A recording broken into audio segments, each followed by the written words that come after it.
Mon fiancé PDG m'a trompé et a annulé nos fiançailles, me jugeant laide. J'ai alors épousé son frère aîné.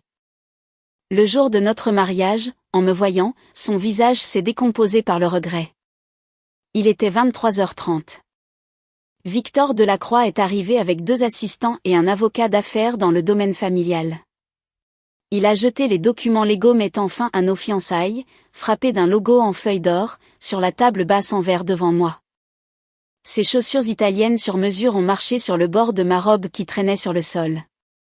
Le dégoût débordait littéralement de sa voix. Sophie Beaumont, tu devrais vraiment te regarder dans le miroir. Avec un visage aussi hideux que le tien. Penses-tu vraiment mériter la position de future épouse de la famille Delacroix ? Autour de nous se trouvaient mes parents, Robert et Éléonore, ainsi que ma tante et ma grand-tante qui étaient en visite. Des ricanements étouffés ont résonné dans la pièce. Ma mère tenait ma main, tremblant violemment. Je n'ai même pas sourcillé. J'ai seulement regardé la signature ostentatoire de Victor sur l'accord, puis j'ai levé les yeux vers l'homme qui se tenait tranquillement derrière lui. Il portait une chemise boutonnée grise ardoise et était resté complètement silencieux tout ce temps. C'était le demi-frère aîné de Victor, Julien Delacroix. J'accepte l'annulation de nos fiançailles, ai-je dit d'une voix parfaitement calme. Cependant, Victor, puisque tu annules notre mariage, je vais juste épouser ton frère, Julien. Victor s'est figé une seconde, puis a éclaté de rire, se penchant en avant et me montrant du doigt d'une main tremblante. Sophie, le fait d'avoir été larguée t'a-t-il fait frire le cerveau ? Sais-tu quel genre de statut a mon frère ? Pourquoi regarderait-il 2 fois un monstre qui n'ose même pas montrer son visage ? Arrête de rêver. Je l'ai ignoré. Mes doigts ont tapoté doucement le marbre froid de la table basse, mes pensées revenant à 3 mois auparavant, la première fois que j'ai rencontré Victor. Ce jour-là, je venais de rentrer de l'inspection d'une installation agricole pharmaceutique que nous étions en train d'acquérir dans le Midwest. Sur le chemin du retour, j'avais été exposé à un pollen d'ambroisie sévère. Tout mon visage avait gonflé, couvert de denses plaques rouges. Je n'avais d'autre choix que de porter un masque médical double couche. Lorsque je l'ai retiré pour saluer formellement le patriarche de la famille Delacroix, Arthur Delacroix, j'ai clairement vu les sourcils de Victor se froncer de profond dégoût. Après cela, il est allé raconter à tout le cercle de l'élite de Manhattan que l'héritière Beaumont était plus laide qu'un troll et qu'il aurait honte d'être vue en public avec moi. S'il n'y avait pas eu l'accord de fusion d'entreprise précoce entre nos 2 familles, il l'aurait annulé immédiatement. Maintenant, à seulement 15 jours du mariage, il a directement amené un avocat à ma porte. Non seulement il voulait rompre les fiançailles, mais il a aussi eu l'audace d'accuser la famille Beaumont de fraude pour avoir caché mon apparence. Il a déclaré que les 3 grands contrats de chaîne d'approvisionnement que nous avions précédemment négociés étaient entièrement nuls, et il a exigé 3 millions de dollars de compensation pour détresse émotionnelle. Mon père, qui avait navigué dans le monde impitoyable des affaires pendant 30 ans, était rouge de colère. Pointant un doigt tremblant vers Victor, il a crié « Victor, ne nous pousse pas trop loin. Ma fille a simplement une réaction allergique qui n'a pas diminué. Elle n'est pas vraiment laide. Si tu ne me crois pas, attends qu'elle se rétablisse et vois par toi-même. » Victor a laissé échapper un ricanement moqueur, a sorti son téléphone et a projeté une photo de moi qu'il avait secrètement prise pendant ma réaction allergique directement sur la Smart TV de notre salon. Sur l'écran, mon visage était gonflé comme un ballon. Mes yeux réduits à de simples fentes. Les proches autour de nous ont instantanément éclaté. Ma tante s'est penchée à l'oreille de ma grand-tante, parlant à un volume parfaitement calibré pour que tout le monde entende. Je le savais. Cette fille porte toujours un masque, agissant en secret. Il s'avère qu'elle est vraiment si hideuse. Si c'était moi, je ne voudrais pas l'épouser non plus. Imaginez les gènes qu'elle transmettrait. Ma grand-tante a hoché la tête en signe d'accord. Exactement. Victor est connu comme le célibataire le plus éligible de l'Upper East Side. Les influenceuses et les mannequins autour de lui ressemblent à des supermodèles. Pourquoi devrait-il être coincé avec quelqu'un d'aussi désagréable à regarder ? Je pense que la famille Beaumont est en tort ici. Payez-leur simplement l'argent et évitez toute humiliation supplémentaire. Les larmes coulaient sur le visage de ma mère. Ses ongles s'enfonçaient dans ma paume. Sophie, dépêche-toi et explique-leur. Dis-leur que tu ne ressembles pas à ça habituellement. Enlève ton masque et montre-leur. J'ai levé la main et je l'ai posée doucement sur l'épaule de ma mère, la tapotant pour lui dire de ne pas paniquer. Je n'ai jamais voulu épouser Victor de toute façon. C'était un playboy arrogant dont l'ambition dépassait largement ses capacités réelles. Le mois dernier, les paparazzi l'ont surpris passant la nuit dans un hôtel-boutique avec une mannequin Instagram de série B. Je n'avais simplement pas pris la peine d'en faire tout un plat. Maintenant qu'il me livrait cette annulation directement à ma porte, cela me donnait l'occasion parfaite de le remplacer. J'ai pris le stylo designer noir sur la table. Le clic net du capuchon se retirant a fait tomber le salon chaotique dans un silence de mort. Tout le monde a regardé ma main, supposant que j'allais pleurer et supplier Victor de changer d'avis. Seul moi savais que ce que je signais n'était pas un accord de rupture, mais un pass VIP pour jeter les ordures.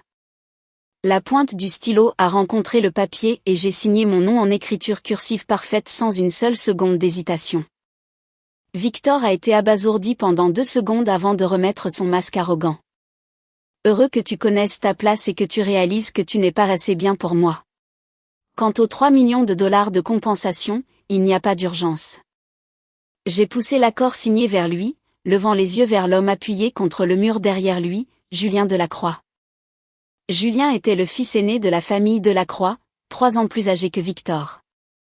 Il était basé en Europe depuis des années, gérant les opérations outre-mer de la famille, et n'était rentré à New York que 6 mois auparavant. Je l'avais vu exactement 3 fois, toujours lors de galas de bienfaisance de haut niveau. Il parlait très peu, mais ses tactiques commerciales étaient notoirement impitoyables. Près de 60% des revenus actuels de la Sterling Corporation étaient détenus par lui seul. Cependant, parce que sa mère biologique est décédée tôt et que sa belle-mère Victoire complotait constamment contre lui, il était continuellement réprimé par son grand-père Arthur. Le monde extérieur prétendait qu'il aimait la discrétion, mais en réalité, il était délibérément exclu du cercle de pouvoir central. Aujourd'hui, il avait été traîné ici par Victor juste pour servir de témoin. Il n'avait pas prononcé un seul mot, se contentant de tenir une cigarette menthol non allumée entre ses doigts. Les manches de sa chemise gris ardoise étaient retroussées jusqu'à ses avant-bras, révélant une légère cicatrice brune. C'était le résultat d'une tentative d'enlèvement l'année dernière alors qu'il supervisait un projet de mine de cobalt en République démocratique du Congo. Son regard profond était resté posé sur moi tout le temps, ne trahissant aucune émotion. J'ai légèrement relevé le menton vers lui. Ma voix n'était pas forte, mais suffisamment claire pour que toute la pièce l'entende. Monsieur Delacroix, votre frère ne veut pas m'épouser. Le voudriez-vous ? Toutes les ressources d'entreprise que la famille Beaumont a promises à Victor vous seront entièrement transférées et je les doublerai même. Si nous concluons un mariage de convenance, mon père peut obtenir les droits d'approbation finale pour l'expansion internationale pour laquelle vous vous êtes battu. Au moment où ces mots ont quitté ma bouche, le salon est devenu si silencieux qu'on aurait pu entendre une épingle tomber. Victor a été le premier à réagir, riant si fort qu'il a failli s'étouffer, me montrant du doigt, il a regardé Julien. « Julien, tu as entendu ça ? Cette cinglée veut t'épouser. Ne la laisse pas t'arnaquer. Elle essaie juste de s'accrocher à la richesse de la famille Delacroix. Ne fais rien de stupide. » J'ai ignoré les aboiements de Victor et j'ai regardé Julien droit dans les yeux. Je savais exactement ce dont il avait besoin en ce moment, le soutien de la famille Beaumont. Sa belle-mère et Victor avaient déjà formé une alliance pour le chasser du conseil d'administration de la Sterling Corporation. Ce n'est qu'en épousant une membre de la famille Beaumont qu'il pourrait obtenir suffisamment de levier pour les écraser tous les deux. Et j'avais besoin d'un mari de non seulement pour faire taire les incessantes plaintes de ma famille concernant le mariage et pour montrer à ces gens qui me méprisaient à quel point l'homme que j'avais choisi était meilleur que Victor. Julien s'est redressé, glissant la cigarette non allumée dans son pantalon ajusté. Il a marché vers moi pas à pas. Il était très grand, près d'1,90 m, et se tenant devant moi. Il bloquait complètement l'éclat féroce du lustre en cristal au-dessus, projetant une douce ombre sur moi. Il a tendu la main et a pris le stylo de ma main. Ses doigts distincts et élégants ont agrippé le corps du stylo, et dans l'espace vide sous l'accord de résiliation que je venais de signer, il a écrit son nom d'une écriture audacieuse et agressive. Julien Delacroix, demain matin, 9h. Rendez-vous à la mairie. Sa voix profonde et magnétique a résonné, portant une légère raucité due à des années de tabagisme. Le contrat de mariage sera établi selon les normes les plus élevées d'une épouse de la famille Delacroix. Le mariage aura lieu à la date initialement prévue. Pas un seul invité ne sera changé. J'ai courbé les coins de ma bouche et j'ai tendu la main pour lui serrer la main. Sa paume était large, ses doigts portaient de fines callosités, et la température de son corps était légèrement plus chaude que la mienne. Enchanté de faire affaire avec vous, monsieur Delacroix. Debout à proximité, le visage de Victor est devenu de la couleur des épinards avariés. Il nous a montré du doigt, incapable de former une phrase pendant longtemps. Finalement, il a violemment frappé la table basse. Le saladier en cristal a vibré, est tombé au sol et s'est brisé en 1000 morceaux. Il a grincé des dents et a lancé une menace. Vous deux, attendez. Voyons combien de temps ce simulacre de mariage durera. Une fois que mon frère se sera lassé d'un monstre comme toi, tu auras de nombreux jours pour pleurer.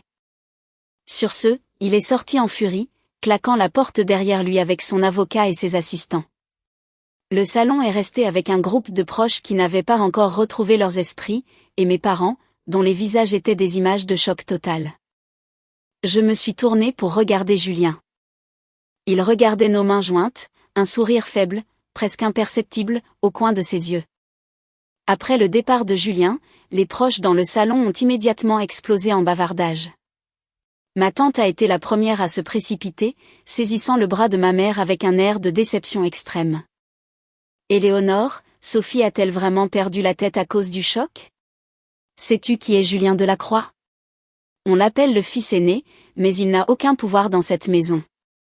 Il ne peut même pas assister aux réunions du conseil d'administration. Si Sophie l'épouse, va-t-elle simplement vivre dans la rue avec lui? Ma grand-tante a ajouté, les yeux pleins de moquerie. Exactement. C'est déjà assez grave qu'elle ait une tête pour la radio, mais maintenant elle fait la difficile. Victor l'a larguée, alors elle s'est jetée sur Julien. Si cela se sait au club de golf, la famille Beaumont sera la risée de New York. Mon père m'a regardé avec un profond froncement de sourcils. Sophie, dis-moi la vérité. As-tu fait cela juste pour provoquer Victor? Le mariage n'est pas un jeu. Ne mise pas le reste de ta vie. J'ai tendu un mouchoir à ma mère pour qu'elle essuie ses larmes, puis j'ai regardé mon père, mon ton neutre. Papa, je ne plaisante pas. Tu sais exactement quel genre de personne est Victor. Il change de petit ami comme il change de montre. La dernière fois que notre cargaison a été bloquée au port, je lui ai demandé un service et il est parti en vacances de luxe avec une mannequin Instagram. Même si j'épousais un homme comme ça, ma vie serait un cauchemar. J'ai fait une pause, puis j'ai continué. Tu connais les capacités de Julien. Sans lui, la division outre-mer de la famille Delacroix aurait fait faillite il y a des lustres. Tout ce qui lui manque, c'est un tremplin. Si la famille Beaumont lui fournit ce tremplin, les retours qu'il nous apportera seront 10 fois supérieurs à ce que Victor aurait pu apporter. C'est un investissement sans aucun risque. Mon père a réfléchi en silence pendant quelques secondes. Il avait toujours été mécontent de Victor, ne le tolérant qu'en raison de l'amitié corporative de longue date entre nos familles. Entendant ma logique, il a hoché la tête. Tant que tu y as bien réfléchi, papa sera toujours à tes côtés.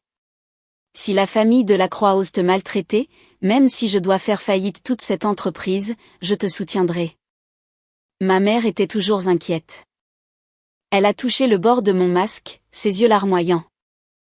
Mais tout le monde dit que tu as l'air terrible. Une fois mariée, et si la famille Delacroix te harcèle?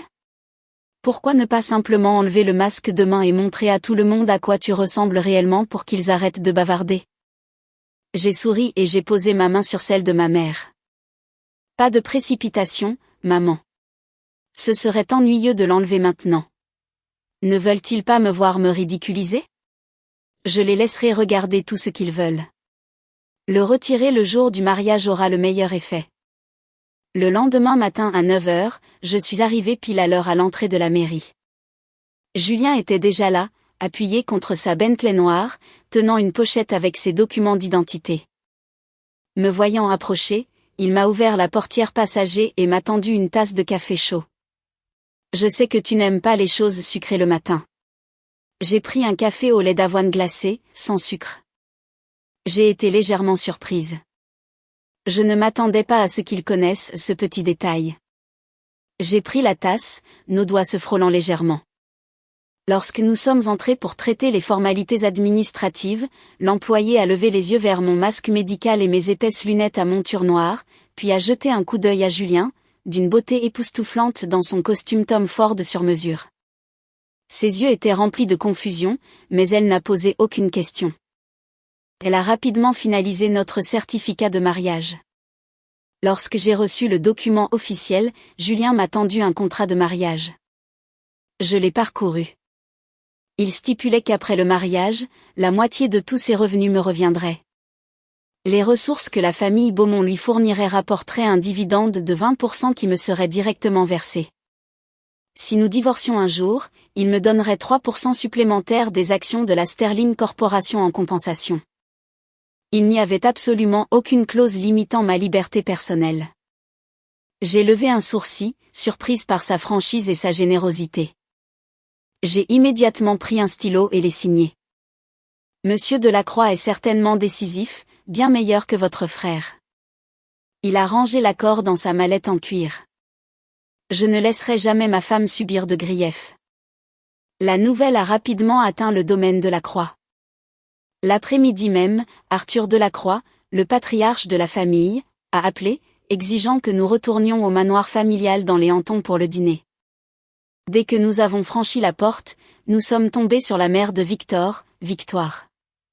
Elle portait une robe de créateur en soie cramoisie, et elle m'a regardé de haut en bas, apercevant le masque et les épaisses lunettes sur mon visage. Elle a levé les yeux au ciel de manière dramatique et a dit d'une voix perçante, « Julien, tu essaies intentionnellement de faire passer ton frère pour un idiot ? Amener une créature hideuse comme celle-ci dans notre maison ? Tu essaies d'humilier la famille Delacroix ?» Plusieurs parents éloignés assis à proximité chuchotaient également entre eux, leurs yeux remplis de dérision. Clairement, tout le monde pensait que Julien m'avait épousé juste pour dégoûter Victor et défier ouvertement Victoire. Arthur Delacroix était assis en bout de la longue table à manger, frappant sa canne sur le sol. Il a dit d'une voix grave, « Julien, donne-moi une explication. Qu'est-ce qui se passe exactement ici ?» Julien a posé notre certificat de mariage sur la table basse devant son grand-père, son ton complètement neutre. Grand-père, la fusion d'entreprise avec la famille Beaumont a été initialement conclue pour le bien de notre partenariat. Puisque Victor refuse de l'épouser, mon mariage avec elle aboutit exactement au même résultat. La famille Delacroix ne perd rien. Au contraire, la famille Beaumont a déjà accepté de me transférer entièrement les 3 projets de chaîne d'approvisionnement initialement destinés à Victor. De plus, Robert Beaumont aidera personnellement à obtenir les approbations finales pour notre expansion européenne. Arthur a regardé le certificat de mariage, puis m'a regardé. Il a réfléchi pendant une bonne minute avant de finalement hocher la tête. Bien, le mariage aura lieu à la date précédemment fixée. Le lieu et la liste des invités n'ont pas besoin d'être changés. Cela nous évite des tracas. Mais que les choses soient claires dès le départ.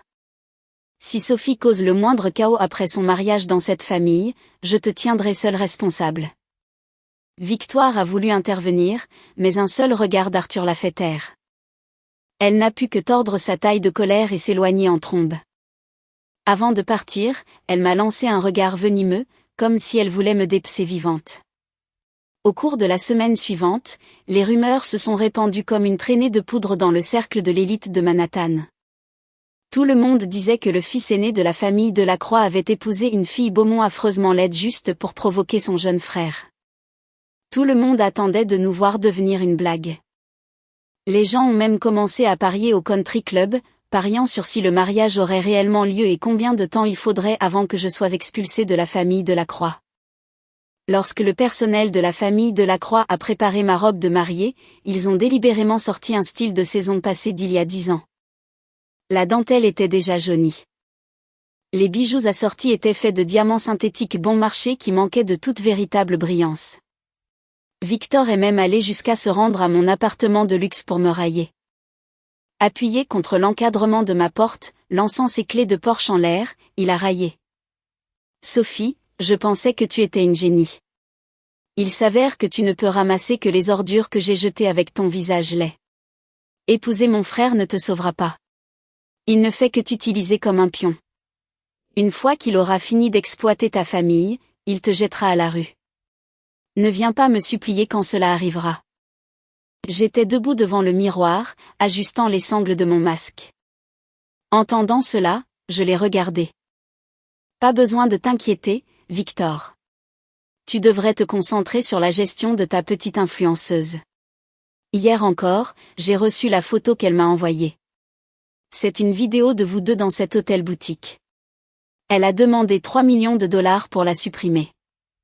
Si tu es fauché, je peux te prêter l'argent. Considère cela comme un cadeau de remerciement pour m'avoir donné un mari aussi incroyable. Le visage de Victor est instantanément devenu livide. Il m'a montré du doigt, incapable de parler pendant longtemps. Finalement, il a violemment juré, salope ingrate, s'est retourné et s'est enfui. Il a couru si vite qu'on aurait dit une meute de loups le poursuivant. J'avais à peine fermé la porte que la sonnette a de nouveau retenti. En l'ouvrant, j'ai vu Julien. Il tenait une housse à vêtements d'un atelier de mariage ultra exclusif ainsi qu'une boîte à bijoux en velours rouge foncé. Il me les a tendus. Les articles préparés par le personnel avant étaient inappropriés. J'ai commandé une nouvelle robe et des bijoux pour toi. C'est la collection Perles des mers du Sud, ta préférée. J'ai pris les sacs et j'ai levé un sourcil. N'as-tu pas peur que les gens voient mon visage et pensent que tu as épousé un monstre? Ruinant ta réputation? Il m'a regardé, son regard profond. Les lumières du couloir se reflétaient dans ses yeux, ressemblant à des étoiles écrasées. Il a courbé ses lèvres en un sourire, tendant la main pour toucher doucement la sangle de mon masque. Que ma femme soit belle ou non, ça ne regarde que moi. Demain au mariage, ne porte pas le masque. Je veux que tout le monde sache que la femme que j'ai épousée est 10 000 fois meilleure que celle que Victor a suppliée et perdue. J'ai serré la boîte à bijoux en velours, sentant la texture lisse sous mes doigts. Avant que je ne puisse dire quoi que ce soit, le téléphone de Julien a soudainement vibré. Il a jeté un coup d'œil à l'identifiant de l'appelant, a légèrement froncé les sourcils et a répondu. La voix à l'autre bout était forte et frénétique. Même en me tenant à proximité, je pouvais vaguement entendre des phrases comme « coupe budgétaire »,« le Plaza Hotel ne peut pas nous accueillir » et « traiteur déclassé en buffet standard ». Raccrochant, l'expression de Julien est devenue glaciale. Son avant-bras reposait sur la console de l'entrée, révélant la légère cicatrice brune de l'incident minier africain. Il a tapoté ses doigts sur le marbre.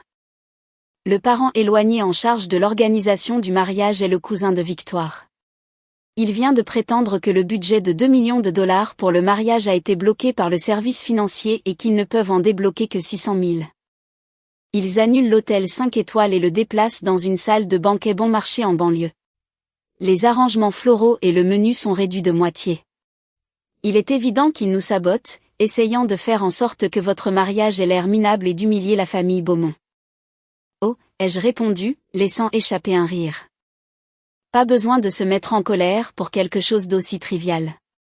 Si la famille Delacroix refuse de payer, je le ferai. Julien a fait une pause, ne s'attendant clairement pas à cette réaction de ma part. Pas besoin. J'ai des fonds sur mes comptes privés. Je n'ai jamais eu l'intention d'utiliser les fonds de la Sterling Corporation pour le mariage de toute façon.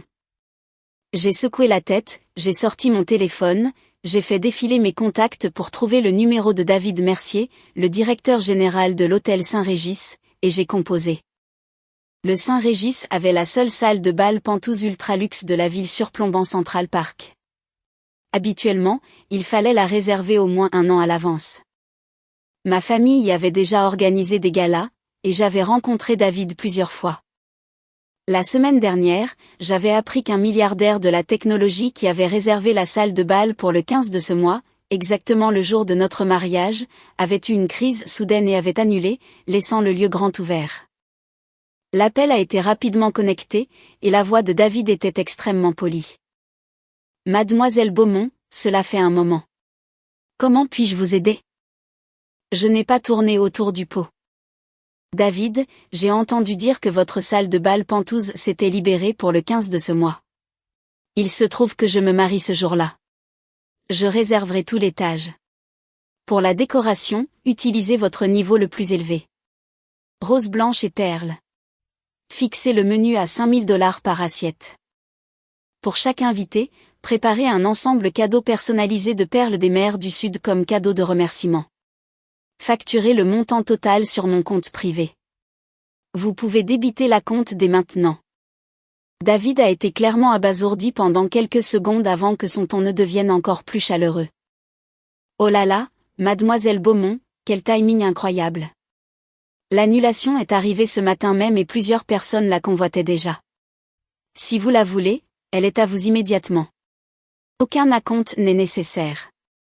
Avec la réputation de la famille Beaumont, comment pourrais-je ne pas vous faire confiance? Je vais envoyer le contrat par email à votre assistante dès maintenant.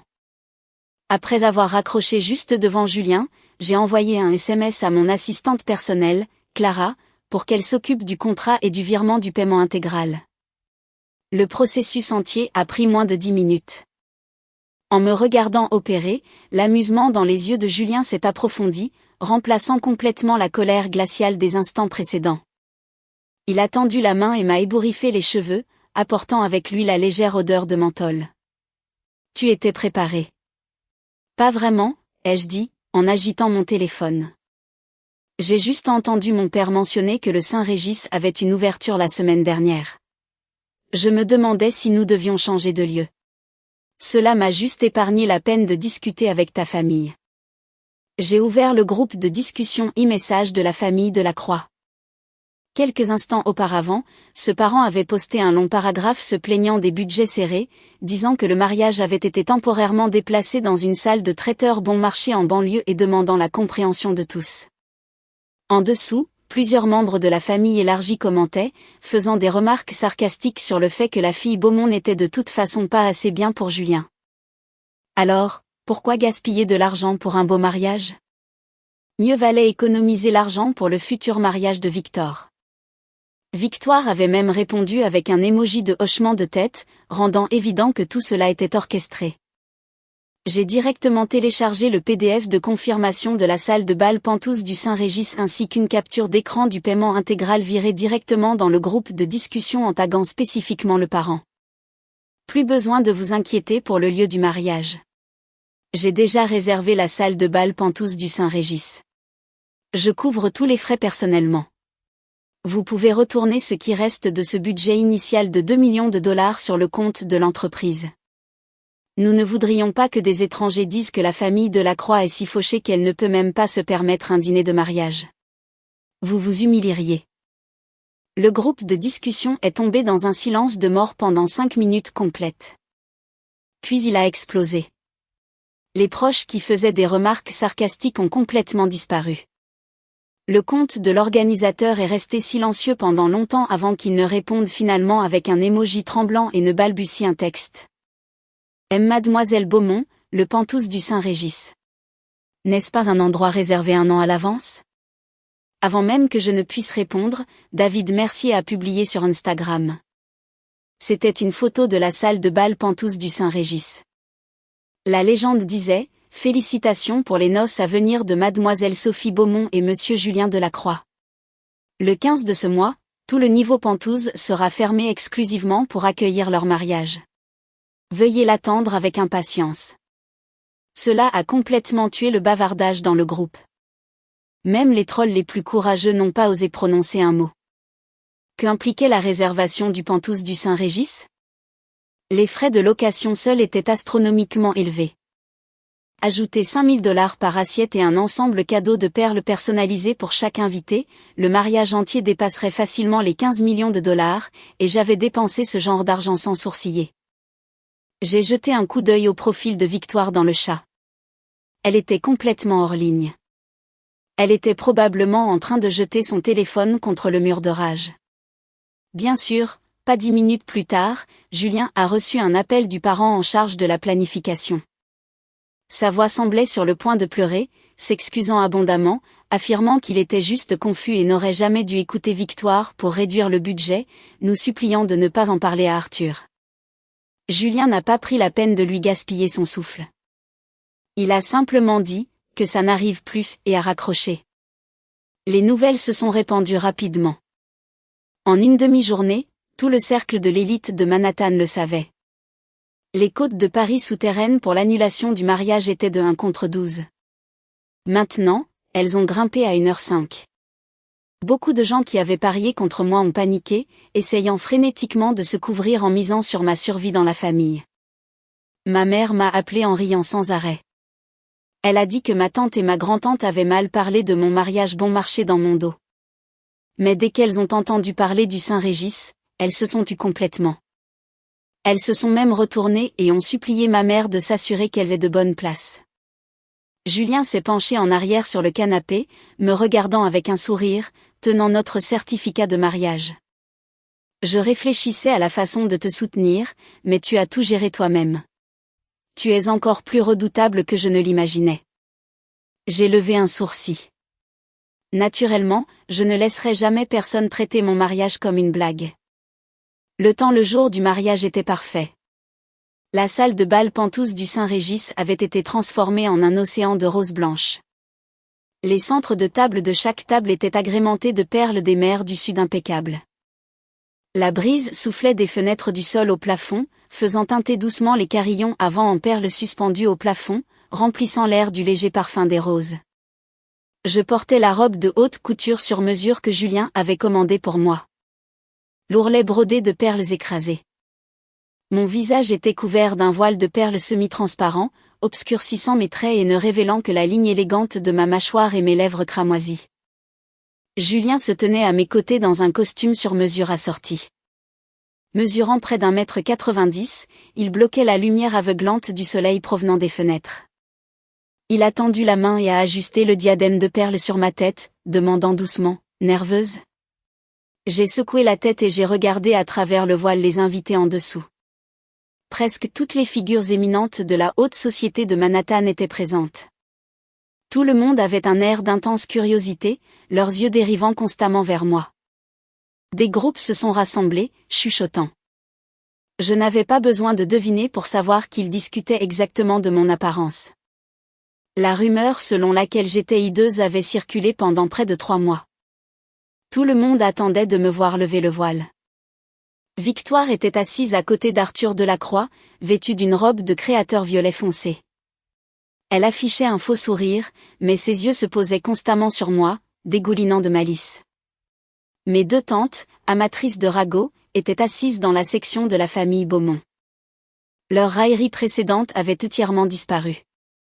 Elles étaient assises parfaitement droites, se vantant constamment auprès des invités environnants de l'incroyable choix du Saint-Régis que j'avais fait, agissant comme si ce n'était pas elles qui avaient dénigré mon mariage quelques semaines auparavant. Avant même que la cérémonie ne commence officiellement, une agitation soudaine a éclaté à l'entrée. J'ai regardé et j'ai vu Victor, vêtu d'une veste à paillettes voyantes, entrer avec une femme au bras, vêtue d'une robe de soirée révélatrice. J'ai immédiatement reconnu la femme. C'était Chloé Leclerc, l'influenceuse de série B qui avait exigé 3 millions de dollars pour leur vidéo d'hôtel. Victor avait clairement bu. Ses pas étaient hésitants. Dès qu'il est entré, il a regardé autour de lui et ses yeux se sont illuminés lorsqu'il a vu Julien et moi debout près de la scène. Il a traversé la foule avec Chloé. Voyant la scène, les invités se sont automatiquement écartés pour faire un chemin, leurs visages remplis d'anticipation pour le drame. Julien, Sophie, a traîné Victor, sa voix assez forte pour que toute la salle de bal l'entende. Aujourd'hui est votre grand jour. En tant que votre frère, je devais évidemment venir montrer mon soutien. Il m'a regardé de haut en bas, ses yeux remplis de moquerie, et a délibérément élevé la voix. Mais je dois demander, Sophie, pourquoi ton voile est-il si épais? Tout le monde meurt de curiosité. Est-il vraiment vrai ce qu'on dit dehors que tu es trop laide pour être vue en public? Dès que ces mots ont quitté sa bouche, toute la salle de bal est tombée dans un silence de mort. Chaque paire d'yeux s'est braqué sur moi. Victoire a attisé les flammes depuis les coulisses, riant en disant, exactement, Sophie. Nous sommes tous de la famille ici. Qu'est-ce que ce voile? Enlève-le et laisse tout le monde voir. Même si tu n'es pas jolie, la famille Delacroix ne t'en tiendra pas rigueur. Quelques invités ont commencé à huer doucement. Plusieurs enfants de fonds fiduciaires qui étaient proches de Victor ont même commencé à siffler, criant, enlève-le. Voyons à quoi ressemble la nouvelle Madame Delacroix. Le visage de Julien est instantanément devenu glacial. Il a fait un pas en avant, me protégeant derrière lui. Au moment où il allait parler, Victor a soudainement tendu la main au-delà de Julien, saisissant directement mon voile, criant « Laissez-moi aider ma nouvelle belle-sœur à l'enlever. » Qu'en dites-vous, tout le monde? La foule a halté. La main de Victor était à quelques centimètres de mon voile quand Julien a réagi à la vitesse de l'éclair. Il a levé la main et a serré le poignet de Victor avec une force terrifiante. J'ai littéralement entendu un léger craquement provenir des os de Victor. Le visage de Victor est devenu blanc de douleur, et il a poussé un hurlement. « Julien, lâche-moi. Ça fait mal. Qui t'a donné l'audace de la toucher ?» La voix de Julien était aussi froide que la glace. Son regard a balayé la foule railleuse, et les enfants de fonds fiduciaires qui criaient tout à l'heure ont instantanément fermé la bouche, terrifiés. J'ai tendu la main et j'ai doucement tiré la manche de Julien, lui faisant signe de lâcher. Julien m'a regardé, s'assurant que j'allais bien avant de rejeter violemment la main de Victor. Victor a serré son poignet, grimaçant de douleur, mais a toujours eu l'audace de parler.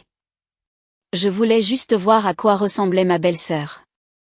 Faut-il être si avare? J'ai souri, j'ai fait un pas en avant et j'ai parlé d'une voix claire qui a résonné dans toute la salle de bal. Si Victor veut en voir mon visage, je m'y plierai. Pas besoin de recourir à la violence physique. Au moment où les mots ont quitté mes lèvres, j'ai levé la main et j'ai lentement soulevé le voile de perles de mon visage. Des halètements ont éclaté de tous les coins de la pièce. La salle de bal auparavant chaotique est devenue si silencieuse qu'on aurait pu entendre une épingle tomber. Les marques de l'allergie à l'ambroisie d'il y a 3 mois avaient complètement disparu. Ma peau était une porcelaine impeccable, mais très exquisément sculptée. Avec un nez délicat et des lèvres naturellement cramoisies, j'étais infiniment plus éblouissante que les mondaines largement reconnues dans leur cercle d'élite. Quelqu'un dans la foule a même halté, me reconnaissant comme la fondatrice anonyme de Luminina Design, une figure qui avait récemment remporté le prix international de design Apex. J'avais toujours porté un masque pour accepter les prix, donc personne n'a jamais su que j'étais l'héritière Beaumont. Victor se tenait directement en face de moi, ses yeux sortant pratiquement de sa tête. Le verre de champagne dans sa main est tombé au sol, éclaboussant toute la robe de Chloé. Le visage de Chloé s'est tordu de fureur, mais elle n'a pas osé faire de scène, se tenant raidement à côté de lui, ses yeux devenant injectés de sang de pure jalousie. Le faux sourire sur le visage de Victoire s'est instantanément figé. La tasse de thé dans sa main a failli glisser. Elle n'aurait jamais pu imaginer que la femme étiquetée comme un monstre pendant 3 mois serait si époustouflante. Assis à la table d'honneur, Arthur Delacroix m'a regardé, hochant la tête avec une profonde satisfaction. Il a tapé sa canne et a déclaré à haute voix, « Bon œil, Julien. Notre famille est vraiment bénie d'accueillir une brillante jeune femme comme Sophie. » Les invités qui m'avaient raillé il y a quelques instants étaient maintenant rouges de honte, comme s'ils voulaient que le sol les engloutisse. Ma tante et ma grand-tante, assises sous la scène, avaient l'air d'avoir été giflées. Leurs potins précédents sur mon apparence résonnaient dans leurs propres oreilles. Julien a regardé mon visage, ses yeux s'adoucissant au point de fondre. Il a tendu la main, a pris ma main, l'a levée pour que tous les invités la voient, et a parlé avec une autorité absolue. Permettez-moi de présenter à tous ma femme, Sophie Beaumont. Si quelqu'un ose un jour répandre une autre rumeur à son sujet, vous vous ferez un ennemi de moi, Julien Delacroix. Affrontez les conséquences à vos risques et périls. Des applaudissements retentissants ont instantanément éclaté dans la pièce. Victor est resté figé sur place, nous regardant Julien et moi, main dans la main, ses regrets si profonds que ses intestins se nouaient. Comment avait-il pu être si aveugle au point de pousser une femme aussi incroyable que Sophie directement dans les bras de son frère? Une fois les applaudissements retombés, la cérémonie s'est déroulée sans accroc jusqu'aux dernières étapes. Alors que Julien glissait la bague de perles et de diamants sur mesure à mon annulaire, il s'est penché et m'a embrassé sur la tempe. La foule a éclaté de rires bon enfant et de nouveaux applaudissements. Les flashs des appareils photo étaient presque aveuglants. Lorsque la cérémonie s'est interrompue pour la réception, j'ai demandé à Clara de me rendre le voile de perles semi-transparent. Je l'ai remis, ne révélant que ma mâchoire et mes lèvres, et j'ai pris le bras de Julien alors que nous commencions les toasts de table en table. La première table était naturellement la table d'honneur avec Arthur Delacroix. En nous voyant approcher, les rides de son visage se sont transformées en un immense sourire. Il a remis 2 lourdes enveloppes et un document de transfert d'actions en relief doré. Bien joué, Sophie. C'est 5% de participation dans la Sterling Corporation. Considérez cela comme un cadeau de bienvenue de votre grand-père. Désormais, vous pouvez aider à gérer les affaires internes de la famille. J'ai souri, je l'ai pris et j'ai dit clairement, merci, grand-père. Le patriarche a rayonné, incapable de fermer la bouche. Victoire, assise à côté de lui, avait l'air absolument misérable. Quand je lui ai porté un toast, elle m'a remis une enveloppe étonnamment fine. On pouvait pratiquement sentir le chèque unique à l'intérieur. Son faux sourire ne tenait qu'à un fil. Sophie, maintenant que tu fais partie de la famille Delacroix, comporte-toi bien et sers bien Julien. Je l'ai pris poliment et l'ai appelé « mère » avec juste assez d'ironie. Elle a grogné sans s'engager et a détourné le regard, faisant comprendre qu'elle ne voulait rien avoir à faire avec moi. Ensuite, il y avait la table de la famille Beaumont. Mes parents étaient assis au centre, leurs visages rayonnants de pure fierté. Ma tante et ma grand-tante se sont frayées un chemin jusqu'au devant. Me voyant approcher, elles se sont levées précipitamment avec leurs verres, leur sourire si large qu'il semblait douloureux. Sophie, ta tante a été un peu trop bavarde avant et a dit des choses qu'elle n'aurait pas dû. S'il te plaît, ne le prends pas à cœur. J'ai toujours su que tu étais destinée à la grandeur et que tu te marierais dans une famille merveilleuse. Regarde, tout est devenu réalité. Ma grand-tante a ajouté, louant mon incroyable jugement, affirmant que Julien était 10 000 fois plus fiable que Victor. J'ai souri, leur ai donné quelques platitudes polies, leur ai dit de bien manger et j'ai laissé leur raillerie précédente me glisser dessus. Continuant, nous avons atteint les tables remplies de l'élite corporative de Manhattan et des parents éloignés des Delacroix. Beaucoup se sont levés proactivement pour me remettre leur carte de visite. Leur ton incroyablement respectueux. Madame Delacroix, notre entreprise essaie de collaborer avec la fondatrice de Luminina Design depuis 6 mois sans succès. Nous n'avions aucune idée que c'était vous. Pourrions-nous échanger nos coordonnées pour discuter d'un partenariat? J'ai souri, j'ai laissé Clara collecter les cartes et j'ai promis que mon équipe ferait un suivi. Les dirigeants étaient fous de joie et m'ont remercié à plusieurs reprises. Victor était assis à une table près de la fenêtre. Depuis que j'avais enlevé le voile, ses yeux étaient rivés sur moi. Il buvait verre après verre de whisky. Chloé lui a tiré la manche, gémissant d'une voix nasillarde. Victor, arrête de boire. Tu as renversé du champagne sur ma robe sur mesure tout à l'heure. Victor a repoussé sa main d'un coup, son ton dégoulinant d'impatience extrême. Va-t'en. Ne m'énerve pas. Le visage de Chloé est devenu blanc de colère. Elle a mordu sa lèvre et s'est assise là, me fusillant du regard avec une jalousie toxique, ses ongles s'enfonçant dans ses paumes. Bientôt, nous sommes arrivés à la table de Victor. Cette table était pleine d'enfants de fonds fiduciaires bien connus dans la ville. La plupart d'entre eux avaient parié contre notre mariage. Nous voyant approcher, ils avaient l'air incroyablement gênés, se levant précipitamment avec des sourires maladroits. Julien, Madame Delacroix, félicitations. Un mariage parfait. J'ai balayé leurs yeux curieux. Je savais que même s'ils avaient vu mon visage pendant la cérémonie, ils n'avaient pas vu de près. J'ai simplement levé la main, enlevé le voile, les remis à Clara et j'ai souri. Nous sommes tous des connaissances ici. Porteur un voile est trop formel. Le soleil de l'après-midi traversait les fenêtres du sol au plafond, tombant sur mon visage, rendant ma peau de porcelaine presque translucide. Victor était à moins de 2 pas. Il pouvait clairement voir la petite tache de beauté marron clair près du coin de mon œil. Quand j'ai souri, une légère fossette est apparue sur ma joue gauche. J'étais 10 fois plus éblouissante que n'importe quelle célébrité ou mondaine qu'il ait jamais rencontrée, infiniment plus vibrante que les photos lourdement filtrées de mannequins Instagram qui envahissaient son téléphone. Le verre de whisky plein dans sa main s'est écrasé sur la table en cristal, a roulé et s'est brisé sur le tapis. Du liquide ambré a éclaboussé partout, imbibant une tache énorme et laide sur l'ourlet de la robe claire de Chloé. Le bruit aigu du verre qui se brise était incroyablement fort dans la salle de bal animée. Plusieurs tables environnantes se sont tournées pour regarder, déclenchant instantanément une vague de chuchotements choqués. Quelqu'un a éclaté de rire, montrant Victor du doigt. Est-ce que Victor regrette ses choix de vie au point d'être dans un tel état ? Il a jeté une fiancée parfaite, et maintenant il a perdu la tête en la regardant épouser son frère. Victor semblait complètement sourd au ragot et complètement insensible aux cris furieux de Chloé à côté de lui. Il fixait mon visage sans ciller. Ses yeux vitreux, il a murmuré, « Comme elle est belle ? Pourquoi ai-je cru ces rumeurs ?» Alors que les rires autour de lui devenaient plus forts, Victor a soudainement repris ses esprits.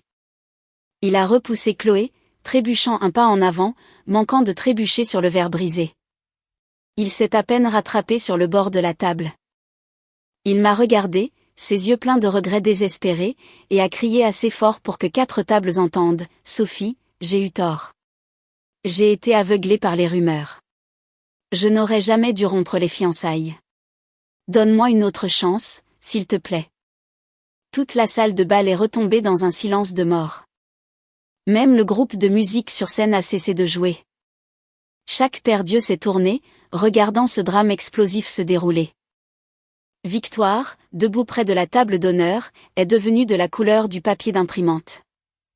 Elle a pratiquement sprinté, le réprimandant en marchant. « Victor, tu es ivre. Arrête de dire des bêtises et reviens avec moi tout de suite. » Victor a violemment repoussé la main de Victoire. Il a raidi son cou, ses yeux toujours rivés sur mon visage, et a continué à crier, « Je ne suis pas ivre. Je suis complètement sobre. Sophie, c'était ma faute. Je n'aurais pas dû écouter l'instigation. J'ai amené des avocats chez vous au milieu de la nuit et j'ai demandé 3 millions de dollars. Je m'excuse tout de suite. Je te donnerai 15 millions de dollars en compensation pour détresse émotionnelle. Je te rendrai ces 3 contrats de chaîne d'approvisionnement intacts. Je t'achèterai même une flotte d'hypercars en édition limitée. Viens avec moi, d'accord ? Tu étais censé être ma fiancée. » Les murmures ont instantanément éclaté en un rugissement. Les gens haletaient, regardant Victor avec incrédulité. Victor a-t-il perdu la tête, tentant publiquement de voler la femme de son frère? D'autres ont jeté des regards amusés à Victoire, qui semblait vouloir creuser un trou et mourir. Victor venait de dire qu'il avait écouté l'instigation. Qui d'autre cela pouvait-il être sinon sa propre mère? Avant même que j'aie le temps de parler, Julien s'est avancé. Sa silhouette massive me cachait parfaitement. Son visage était aussi froid qu'un glacier, et la pression atmosphérique autour de lui a chuté si bas que les gens ont instinctivement reculé d'un demi-pas. Il a fixé Victor, sa voix glaciale. « Victor, dis ça encore une fois. » Victor a légèrement reculé sous le regard mortel de Julien.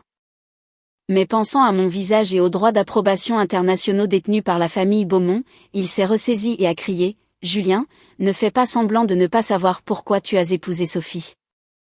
Tu l'as juste fait pour les ressources de la famille Beaumont afin de voler le poste de PDG.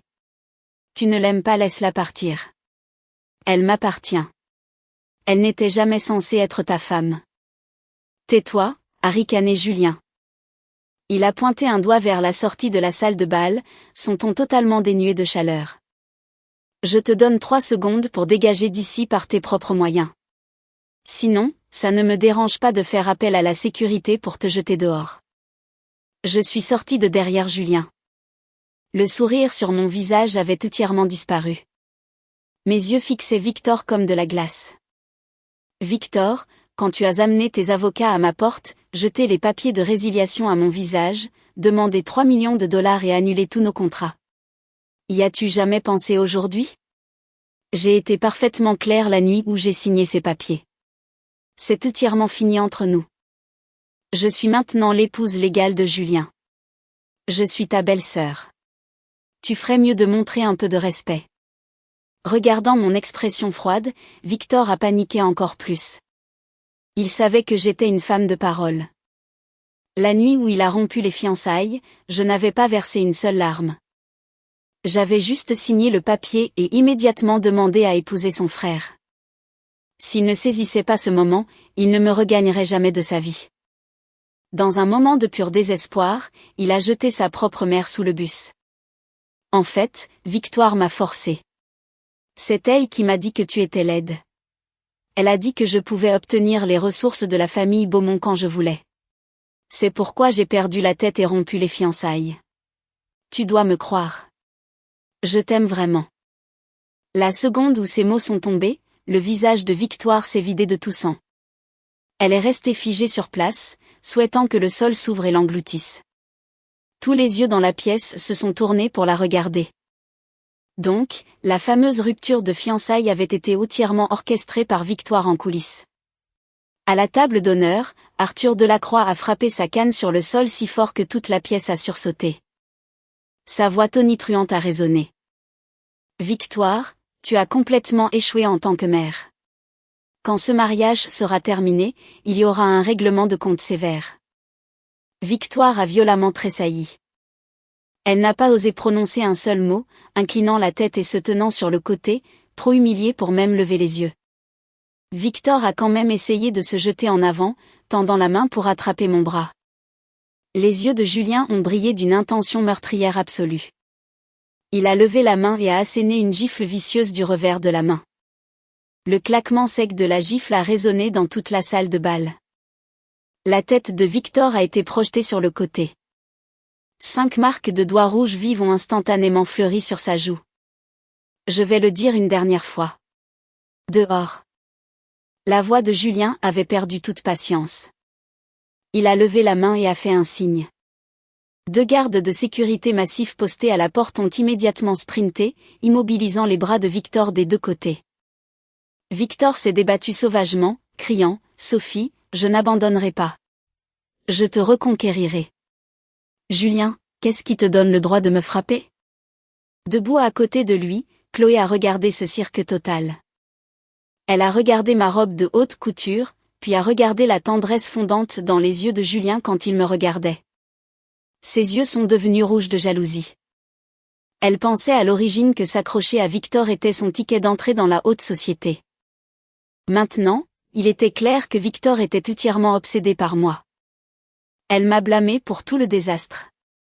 Alors que la sécurité la traînait dehors avec Victor, elle a tourné la tête et m'a regardé avec un venin absolu, comme si elle voulait me dévorer vivante.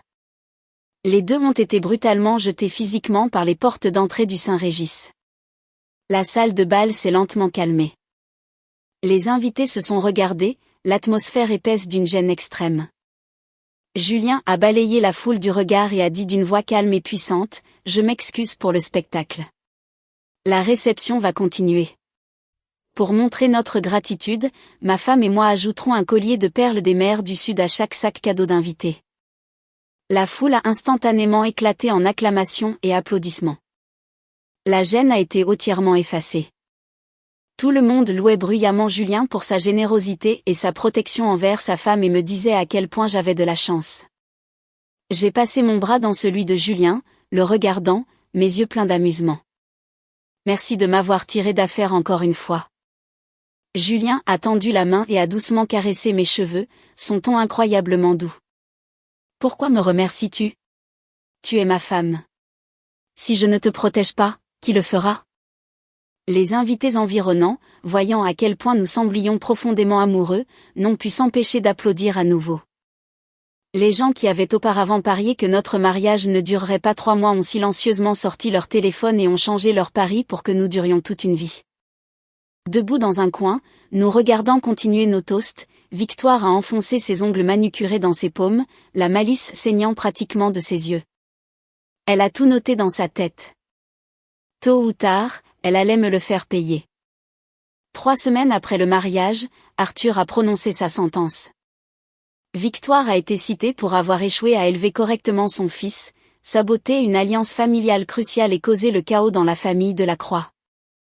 Elle a été assignée à résidence dans le domaine pendant 3 mois et privée de tous ses droits de gestion sur les fiducies internes de la famille. Victor a été suspendu de tous ses rôles exécutifs à la Sterling Corporation et a été contraint de réfléchir chez lui pendant 3 mois. Lorsque la nouvelle est tombée, la haute société de Manhattan était en émoi. Tout le monde savait que cela signifiait que Victoire et son fils avaient entièrement perdu leur pouvoir. Julien, en tant qu'héritier unique, était pratiquement une évidence. Ce week-end-là, avait lieu le sommet annuel des affaires mondiales de Manhattan. Les participants étaient des cadres supérieurs de toutes les grandes industries. J'y assistais principalement en tant que compagne de Julien, mais en tant que lauréate du prix international de design Apex, j'étais également spécialement invitée par le comité à négocier des partenariats mondiaux en matière de design avec plusieurs conglomérats de luxe. Le sommet se tenait aux pentousses d'un gratte-ciel du centre-ville. Les lustres en cristal étaient éblouissants. Julien a été entraîné par quelques cadres de distribution européens pour parler affaires. J'ai pris un verre d'eau pétillante et je me suis appuyée contre la balustrade de la terrasse pour prendre l'air. À l'intérieur de la salle, Chloé Leclerc se cachait près de la tour de champagne avec quelques aspirantes mondaines, me lançant des regards noirs. La famille de Chloé dirigeait une entreprise de matériaux de construction de taille moyenne, et son père avait dépensé une fortune pour obtenir un billet pour ce sommet, espérant décrocher un contrat majeur. Mais dès que Chloé est entrée, elle m'a vu entourée de PDG de marques de luxe me faisant des courbettes. Même le président notoirement arrogant d'un groupe de luxe de premier plan me parlait avec une déférence totale. Pensant avoir été jeté du mariage et comment Victor l'avait ensuite bloqué de partout, la fureur de Chloé a débordé. Regardez Sophie Beaumont jouer la designer innocente et brillante. En réalité, Dieu sait à quel point elle est sale. Chloé a baissé la voix, se penchant délibérément vers les mondaines, s'assurant que son volume était juste assez fort pour que les représentants des marques de luxe à proximité attendant de me parler l'entendent. Elle était censée être la fiancée de mon petit ami, Victor. Qui sait comment elle a séduit Julien? Elle a largué Victor et l'a forcé à payer à la famille Beaumont une énorme compensation. N'est-elle pas simplement en train de coucher pour réussir? On disait que son visage était gonflé à cause d'une allergie, mais je parie que c'était une sale maladie qu'elle a attrapée en couchant à droite et à gauche. Elle utilisait juste un masque pour le cacher. Elle a fait une pause, puis a laissé échapper un ricanement. Et ce titre de designer de renommée mondiale, s'il vous plaît. La famille Beaumont lui a évidemment acheté ce prix. Qui croit qu'une fille de 20 ans pourrait gagner le prix de design Apex seule? C'est juste une femme trophée inutile soutenue par l'argent de sa famille et le pouvoir de son mari. Ces mondaines me jalousaient déjà d'avoir si bien épousé et d'être belle. Entendant Chloé, elles ont immédiatement renchéri, laissant échapper des rires moqueurs. Les représentants des marques qui ont entendu cela se sont figés. Ils ont échangé des regards hésitants, incertains s'ils devaient m'approcher. Après tout, si ce que Chloé disait était vrai, s'associer avec moi pourrait gravement nuire à la réputation de leur marque. Mon assistante, Clara, surveillait Chloé depuis son entrée. Je me souvenais du regard venimeux que Chloé m'avait lancé lorsqu'elle avait été jetée du mariage, alors j'avais spécifiquement demandé à Clara d'enregistrer l'audio si Chloé apparaissait à la même événement. Clara m'a rapidement envoyé le fichier audio. J'ai jeté un coup d'œil à mon téléphone, j'ai souri d'un air suffisant et je me suis dirigée tranquillement, mon verre à la main. Mademoiselle Leclerc, je crois que je viens d'entendre quelques-unes des choses que vous disiez. Je me suis arrêtée juste devant le groupe, un léger sourire sur le visage, mais mes yeux étaient froids. Je ne sais pas si vous avez mal compris à mon sujet, ou si vous avez réellement des preuves concrètes. Pourquoi ne pas vous expliquer devant tout le monde? Prise en flagrant délit, Chloé n'a pas paniqué. Elle a relevé le menton et m'a regardé de manière provocante. Ai-je dit quelque chose qui n'était pas vrai? Vous étiez d'abord fiancée à Victor, puis vous vous êtes retourné et avez épousé son frère. Osez-vous dire que vous ne comptez pas sur les ressources de la famille Delacroix et que ce prix de design, votre famille l'a acheté pour vous? De plus en plus de gens se sont rassemblés pour assister au drame, montrant du doigt et chuchotant. Voyant la foule, Chloé est devenue encore plus audacieuse. Je vous avertis tous. Ne la laissez pas vous arnaquer. Ce n'est qu'une femme trophée incompétente. S'associer avec elle, c'est jeter de l'argent par les fenêtres. C'est ça? J'ai souri et j'ai lancé un regard à Clara. Clara m'a immédiatement tendu son iPad. J'ai déverrouillé l'écran et je l'ai tenu pour que tout le monde le voie. Heureusement, j'ai apporté mes références aujourd'hui. Tout le monde peut voir par lui-même si ma firme de design a été achetée avec l'argent de la famille Beaumont. L'iPad affichait d'abord l'enregistrement corporatif de Luminina Design. J'étais répertoriée comme la seule fondatrice avec 100% des capitaux propres. En dessous se trouvaient des études de cas de plusieurs projets architecturaux emblématiques mondialement connus que Luminina avait conçus au fil des ans. À côté du certificat officiel du prix international de design Apex et des contrats de directrice créative mondiale récemment signés avec 3 conglomérats de luxe de premier plan, les yeux des représentants de marques hésitants ont pratiquement sauté de leurs orbites. L'insaisissable fondatrice de Luminina Design qu'ils essayaient de retrouver depuis 6 mois était en fait moi. Et quant à Mademoiselle Leclerc affirmant que je compte sur les ressources de la famille Delacroix, j'ai levé un sourcil et j'ai glissé vers un autre document. 60% des revenus d'outre-mer de la Sterling Corporation sont générés par mon mari, Julien. Pendant ce temps, les droits d'approbation internationaux de la famille Beaumont sont le résultat de 30 ans de construction d'un empire corporatif par mon père. Lorsque j'ai épousé Julien, les ressources que je lui ai promises étaient le double de ce qui avait été initialement promis à Victor. Si quelqu'un dépend de quelqu'un, c'était Victor qui essayait de profiter de la famille Beaumont. Vous vous êtes trompé. Le visage de Chloé est instantanément devenu blanc. Elle a essayé de discuter, mais je ne lui en ai pas donné l'occasion. Oh, c'est vrai.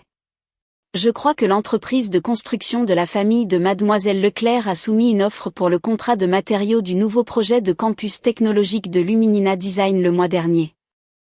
Vous détenez également des contrats d'approvisionnement annuels avec 3 chaînes de supermarchés appartenant à la famille Beaumont, et vous êtes sur la liste des fournisseurs préapprouvés pour les projets d'infrastructures d'outre-mer de Sterling Corporation. N'est-ce pas? Le cœur de Chloé a bondi. Avant qu'elle ne puisse réagir, j'avais déjà appelé mon père et l'assistante exécutive de Julien, Marc Duval, sur haut-parleur. Mon ton était neutre.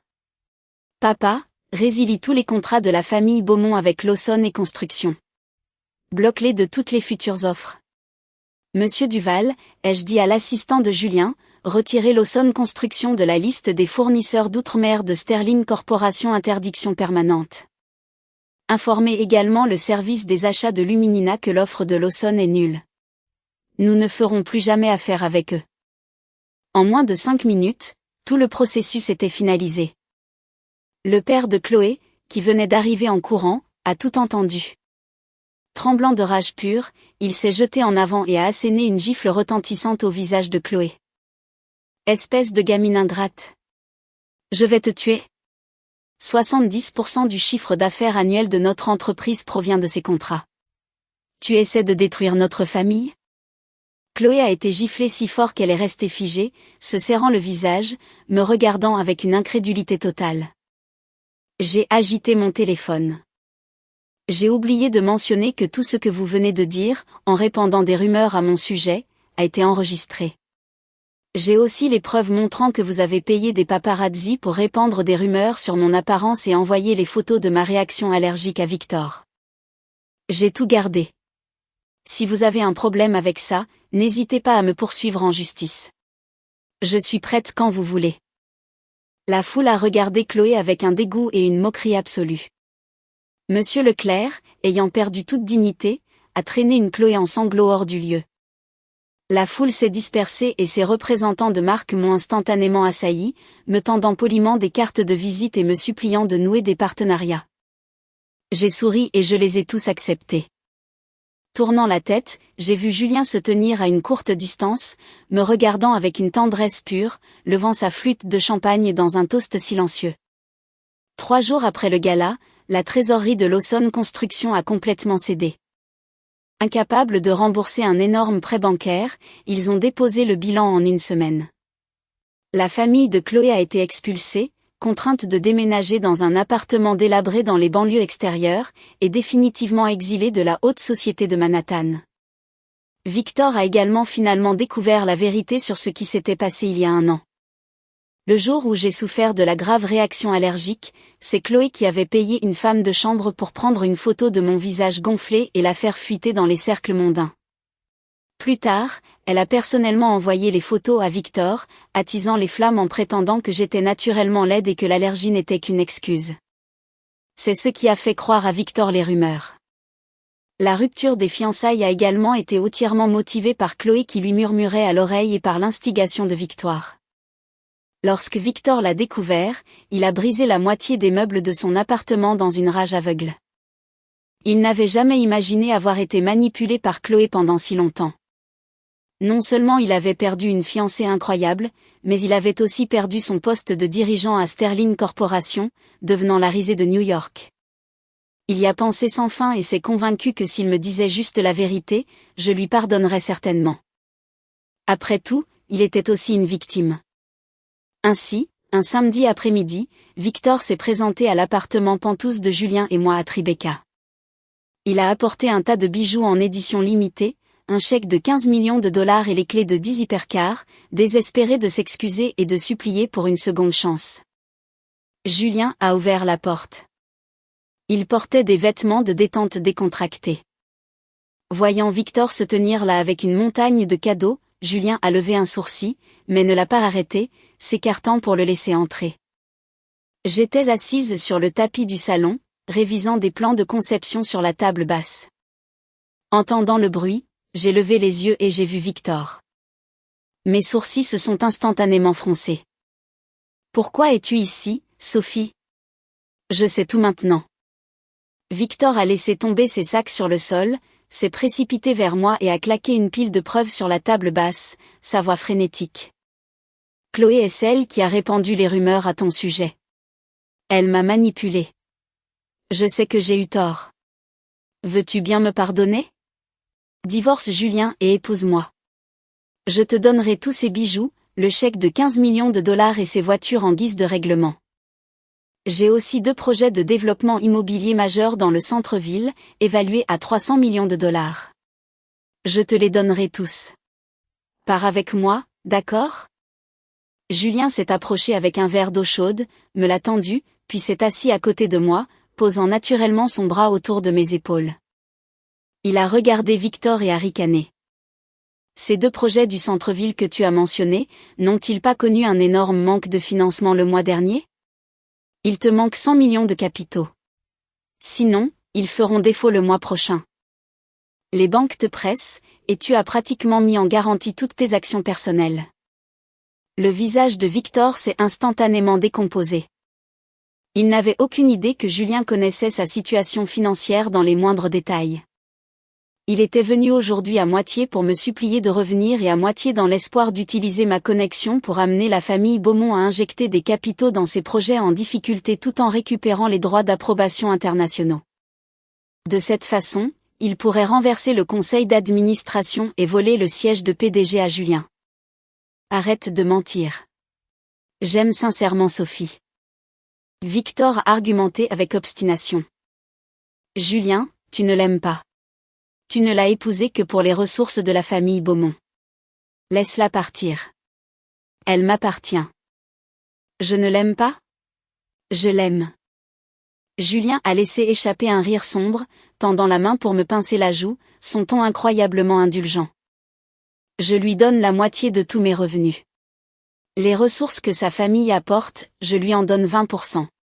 Si nous divorçons, elle obtient 3% supplémentaires de Sterling Corp. Si je ne l'aimais pas, lui donnerais-je tout ça ? Pendant ce temps, tu te présentes pour t'excuser avec un ordre du jour caché et tu as encore l'audace de prétendre que tu l'aimes. J'ai levé les yeux au ciel et j'ai repoussé la pile de preuves vers Victor. Je te l'ai déjà dit. C'est fini entre nous. Je suis maintenant la femme de Julien. Dépêche-toi de partir. Ne m'interromps pas pendant que je travaille. Sophie, donne-moi une autre chance. Victor a paniqué. Je sais vraiment que j'ai eu tort. Je signerai un contrat de mariage. Je te donnerai tous les biens que je possède. Divorce juste Julien. Je ferai tout ce que tu voudras. Bien sûr. Julien a levé un sourcil, a sorti un accord de garantie d'un dossier voisin et l'a posé devant Victor. Puisque tu es si sincère, engage 30% des capitaux propres de ces 2 projets immobiliers à Sophie comme dépôt de bonne foi. Une fois que tu auras réellement tenu toutes ces promesses que tu viens de faire, je divorcerai de Sophie et je te la laisserai. Les yeux de Victor se sont illuminés. Il pensait que Julien avait réellement peur de lui. Peur qu'il ne cause un scandale public massif qui nuirait aux actions de la famille Delacroix. Sans hésiter, il a pris un stylo, a signé agressivement l'accord et a apposé son empreinte digitale. Je suis un homme de parole. Une fois que Sophie partira avec moi, je ne lui donnerai pas seulement 30%. Je lui donnerai le tout. Julien a ramassé l'accord, l'a parcouru, a souri et a claqué des mains. Un avocat d'entreprise qui attendait dans le bureau est immédiatement sorti et a traité le transfert de capitaux propres sur le champ. En moins de 10 minutes, 30% des capitaux propres ont été légalement transférés à mon nom. Victor était sur le point de parler lorsque Julien a sorti un autre document et l'a glissé vers lui. Oh, j'ai oublié de te dire. Les titres fonciers de ces 2 projets que tu as hypothéqués à la banque pour ce prêt de 100 millions de dollars. J'ai remboursé ton prêt hier. Je détiens maintenant les droits de contrôle réel sur ces projets.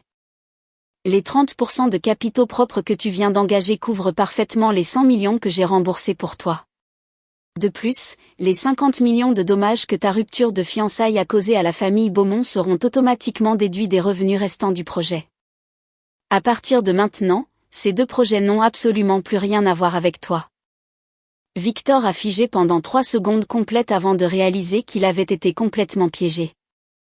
Son visage est devenu rouge écarlate, pointant directement le nez de Julien. Il a rugi, « Tu m'as piégé, Julien. Tu m'as tendu un piège. » Comment t'ai-je piégé ? Julien a étendu les mains, son ton complètement neutre. Tu as signé l'accord toi-même. Tu as écrit ton nom. Tu as apposé ton empreinte digitale, noir sur blanc, avec un avocat présent. Si tu es mécontent, n'hésite pas à me poursuivre en justice. Oh, et si tu ne pars pas tout de suite, je ferai appel à la sécurité pour te jeter dehors. Je m'assurerai également que grand-père entende tout ce que tu as fait en venant chez moi pour essayer de voler ta belle-sœur aujourd'hui. Penses-tu qu'il pourrait simplement t'exiler définitivement de la famille ? Victor tremblait de rage pure, mais il savait qu'il était complètement dépassé par Julien. Si cela parvenait réellement au patriarche, il serait mort. Il a grincé des dents, a lancé à Julien un regard mortel et est sorti en trombe sans rien à montrer, regardant Victor s'enfuir la queue entre les jambes. Je n'ai pas pu m'empêcher d'éclater de rire. J'ai tendu la main et j'ai légèrement frappé Julien sur le bras. Tu es si diabolique. Tu lui as escroqué 2 projets massifs et tu as agi en toute innocence. Julien m'a tiré sur ses genoux et m'a embrassé le haut de la tête. Qui lui a dit de draguer ma femme ? Ce n'est qu'une petite leçon. S'il ose revenir, je le priverai entièrement de son nom de famille Delacroix. Au fait, j'ai déjà transféré les droits architecturaux de ces 2 projets à Luminina. Tous les bénéfices que tu en tires sont à toi pour de l'argent de poche.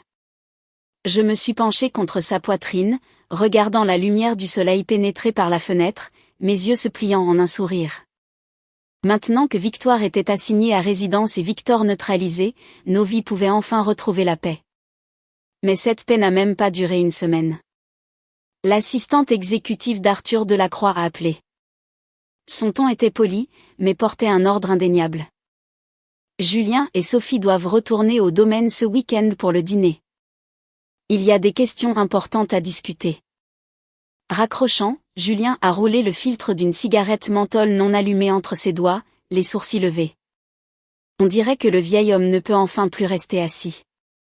Il est resté silencieux quand j'ai écrasé Victor et assigné Victoire à résidence. Mais maintenant, il s'en prend à nous. J'ai pris une bouchée de mon toast à l'avocat savoureux, complètement imperturbable. Je parie que ce n'est pas seulement pour nous faire la leçon. Il va probablement essayer de nous forcer à divorcer. Les rumeurs à notre sujet ont volé partout à Manhattan. Les membres du conseil d'administration de la vieille école me détestent. Ils lui ont certainement chuchoté à l'oreille, mais j'étais préparée. Il y a 2 semaines, j'ai demandé à Clara de compiler un audit complet des opérations d'outre-mer de la Sterling Corporation. J'attendais juste ce jour. Lorsque le week-end est arrivé, le salon du domaine familial était bondé. Outre Arthur, tous les membres seniors du conseil d'administration et la famille élargie étaient présents. Leur visage était grave. C'était clairement un tribunal. Julien m'a tenu la main alors que nous nous asseyions. Avant qu'il ne puisse parler, Arthur a lourdement claqué sa tasse de thé antique sur la table. Le claquement sec a fait sursauter le personnel à proximité. Sophie, puisque tu as épousé un membre de la famille Delacroix, tu dois respecter nos règles. Premièrement, tu as provoqué Julien à voler l'alliance matrimoniale de son frère. Ensuite, tu as orchestré un complot pour voler les 2 projets clés de Victor, et tu as fait assigner Victoire à résidence, transformant la famille en un cirque. Tout le monde des affaires de Manhattan se moque de nous. Tu dois me donner une explication aujourd'hui. Un vieil oncle a immédiatement renchéri. Exactement. Quel genre de famille sommes-nous? Comment pourrions-nous permettre à une femme sans moralité comme vous d'entrer dans nos rangs? Vous étiez censé être la fiancée de Victor, et vous vous êtes retourné et avez épousé le frère aîné. Notre famille a perdu toute sa dignité à cause de vous. Je pense que vous ne cherchez qu'à obtenir la fortune Delacroix, en séduisant délibérément Julien. Je suggère que vous divorciez immédiatement. Nous paierons à la famille Beaumont 30 millions de dollars en compensation. Considérez cela comme extrêmement généreux. Les autres anciens ont hoché la tête en signe d'accord, s'empilant pour énumérer mes prétendus crimes, le message sous-jacent exigeant que nous divorcions. Le visage de Julien est instantanément devenu glacial. Il m'a tiré légèrement derrière lui. Grand-père, c'est moi qui ai accepté le mariage. Victor nous a donné le levier pour prendre ses projets sur un plateau d'argent. Victoire a été assignée à résidence parce qu'elle a tenté à plusieurs reprises de saboter Sophie. Rien de tout cela n'est la faute de Sophie. Si vous voulez punir quelqu'un, punissez-moi. Ne la visez pas. Et ne rêvez même pas de divorce. Dans cette vie, Sophie est ma seule femme. Arthur est devenu rouge de fureur. Pointant un doigt tremblant vers Julien, il a crié, « Tu as été complètement endoctriné par cette femme. Tu jettes la réputation de toute la famille pour elle. Je pose la loi dès maintenant. Soit tu divorces d'elle, soit tu cèdes le poste de PDG. Je trouverai quelqu'un de plus compétent. » Alors que la tension atteignait son point de rupture, j'ai doucement tapoté le dos de la main de Julien. J'ai sorti une pile de documents soigneusement reliés de mon sac à main de créateur et je l'ai glissé sur la table vers Arthur. Ma voix était calme. Grand-père, ne prenez pas de décision hâtive. Regardez ceci d'abord. Le patriarche a froncé les sourcils, faisant signe à son assistante de lui remettre le dossier. Après avoir lu seulement 2 pages, la couleur a quitté son visage. C'était l'audit financier complet et non édité de la division Outre-mer des 3 dernières années. Il comprenait des avis d'expiration des droits miniers, des lettres de résiliation de distributeurs européens, et une montagne d'accords de levier très illégaux et à haut risque que Victor avait secrètement signés pour gonfler ses bénéfices trimestriels. Ceci, comment est-ce possible? Le rapport Outre-mer que Victor m'a remis le mois dernier montrait une augmentation de 10% du bénéfice net. Sa voix tremblait.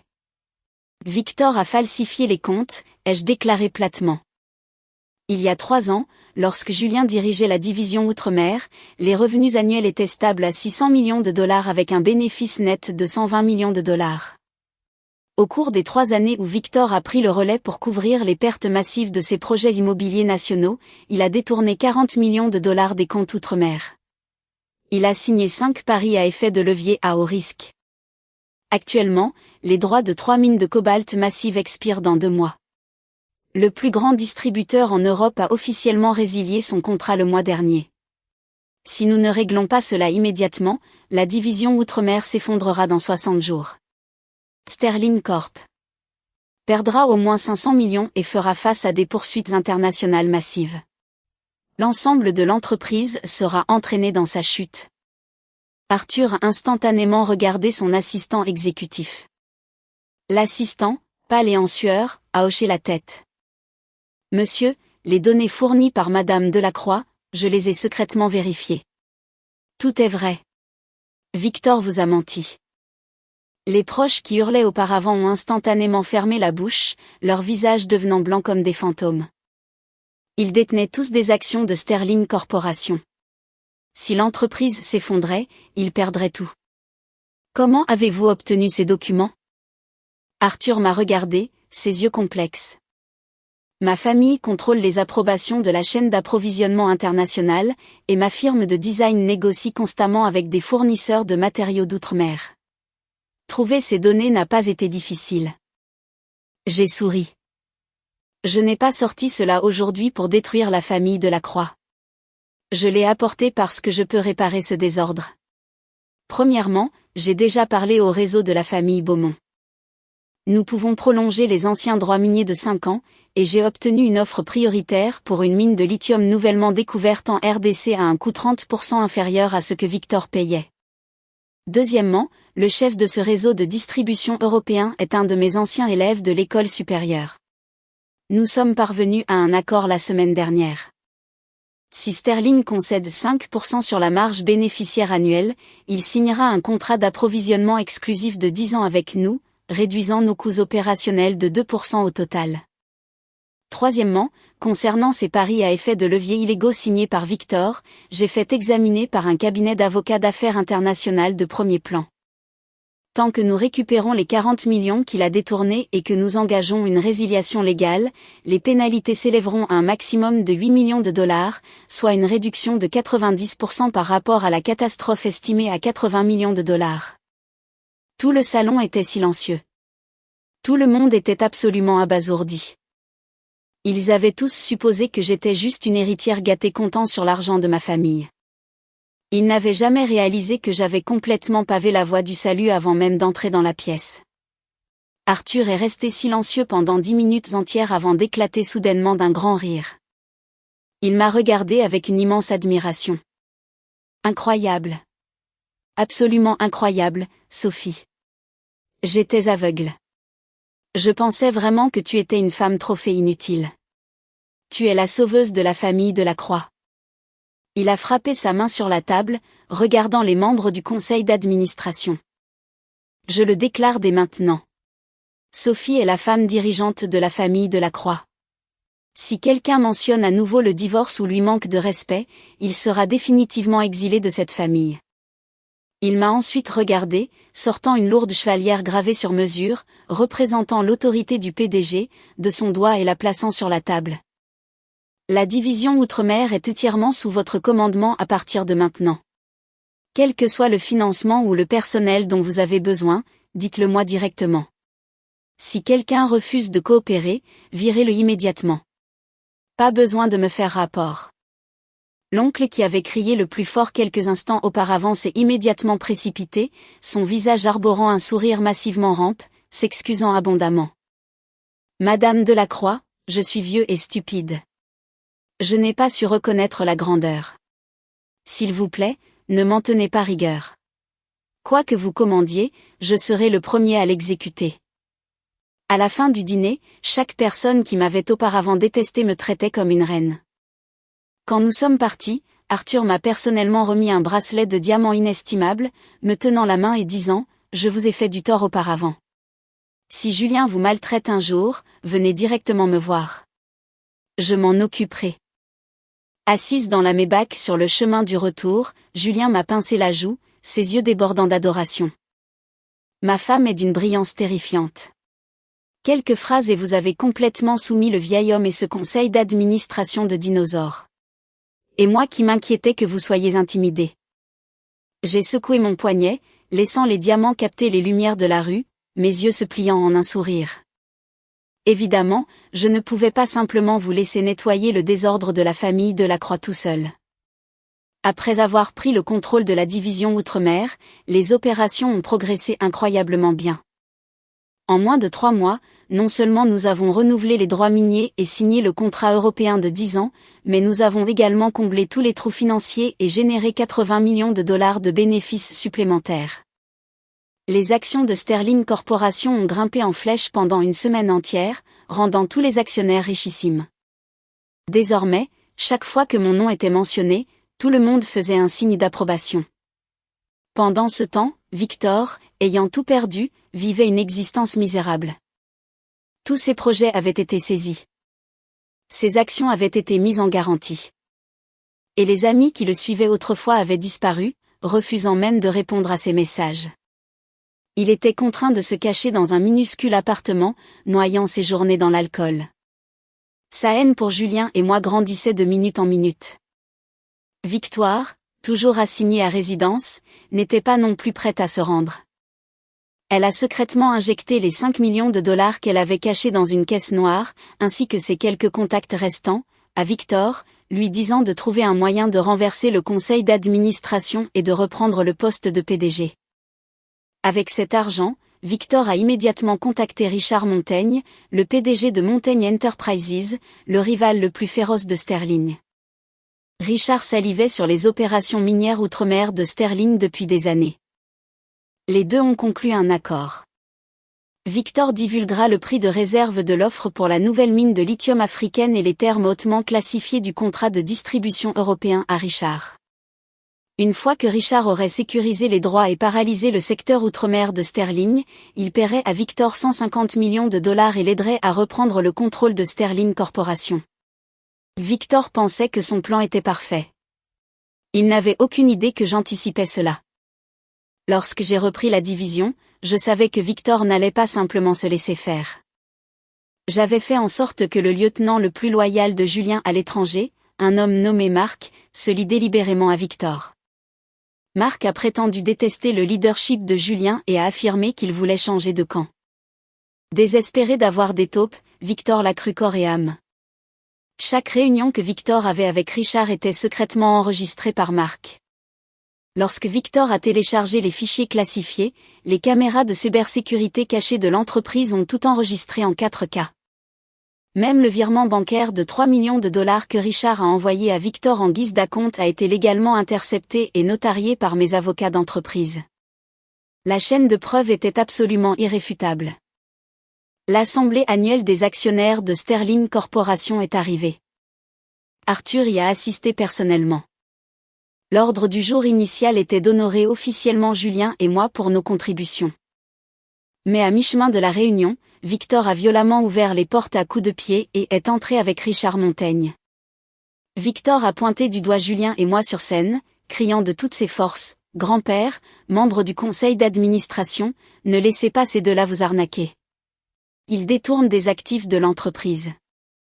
Ils canalisent les bénéfices d'outre-mer vers leurs sociétés écrans privées, et ils ont divulgué l'offre de la mine de lithium à un rival extérieur contre des pots de vin. Ils n'ont aucun droit de diriger Sterling Corporation. » Richard a joué le jeu, sortant une pile de relevés bancaires falsifiés. Mesdames et messieurs, je suis Richard Montaigne. Julien a absolument accepté 3 millions de dollars de ma part en échange de l'offre de la mine de lithium. J'ai les virements pour le prouver. Les actionnaires ont éclaté dans le chaos. Quelques actionnaires minoritaires qui détestaient encore Julien ont immédiatement sauté, exigeant que Julien soit démis de son titre de PDG et arrêté. Les mains d'Arthur tremblaient de rage. Au moment où il allait parler, je me suis levé, j'ai pris le microphone et j'ai souri. « Victor, es-tu sûr que ta mémoire fonctionne ? La personne qui a détourné des fonds et divulgué des secrets d'entreprise, c'était toi, n'est-ce pas ? » J'ai fait signe à Clara d'allumer le grand écran de projecteur dans la salle de conférence. La première chose qui a été diffusée était une vidéo haute définition de Victor et Richard se rencontrant dans un club privé. L'audio était d'une clarté cristalline. Victor a remis une clé USB à Richard en disant « L'offre de réserve pour la mine de lithium et les contrats de distribution sont là dessus. Une fois que tu auras écrasé Julien, tu me devras 150 millions. N'oublie pas. » Ensuite, il y avait des captures d'écran de leurs messages cryptés, les images de surveillance de Victor téléchargeant les fichiers restreints du serveur, et les relevés bancaires notariés montrant le virement de 3 millions de dollars de Richard à Victor. Chaque élément de preuve était estampillé d'un numéro de certification légale officielle. L'ensemble de la salle de conférence est tombé dans un silence de mort. Les actionnaires minoritaires qui criaient pour la tête de Julien se sont immédiatement rassis, leur visage brûlant d'embarras. Le visage de Victor est devenu complètement blanc. Il a pointé l'écran, criant « C'est faux. Sophie a falsifié ça. Je n'ai jamais fait ça. Pourquoi ne pas demander à Marc, juste à côté de vous, si c'est faux ?» J'ai levé le menton vers la porte.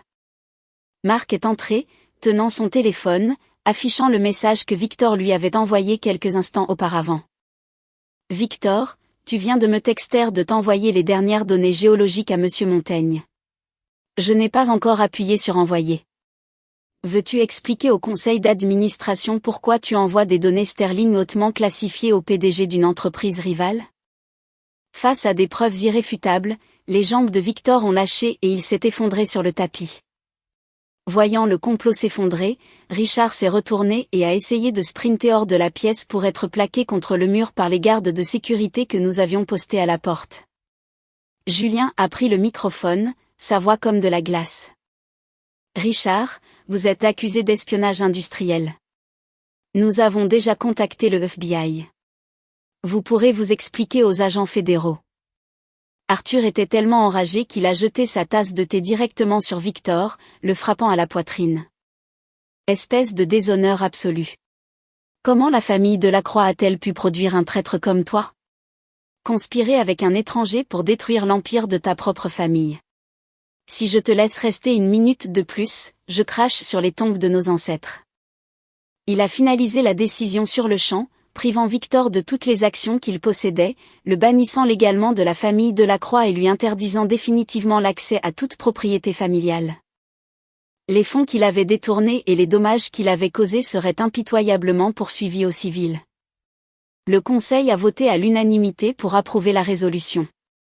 Pas une seule personne n'a objecté. Lorsque Victoire a appris la nouvelle alors qu'elle était assignée à résidence, elle a subi un AVC massif de pure rage et a été hospitalisée. À sa sortie, Arthur l'a immédiatement expédiée sur une propriété isolée d'une île à l'étranger, lui interdisant de revenir aux États-Unis. Après la réunion du conseil, Julien m'a passé le bras autour de la taille alors que nous sortions du siège social de l'entreprise. Le soleil de l'après-midi était chaud. Julien s'est penché, m'a embrassé le front et a souri. « Merci, ma brillante épouse. Sans toi, Sterling Corp aurait vraiment pris un coup cette fois. » Je me suis penché contre sa poitrine, le regardant avec un rire. « Nous sommes une équipe. Nous portons le poids ensemble. » La brise a soufflé. Nos mains fermement entrelacées. Désormais, les choses ne feraient que devenir plus douces et plus agréables. Après avoir été exilé, Victor a vécu pire qu'un chien errant. Tous ses biens ont été saisis. Les tribunaux ont liquidé ses pantous et ses voitures de sport pour rembourser la dette massive qu'il devait à Sterling Corporation.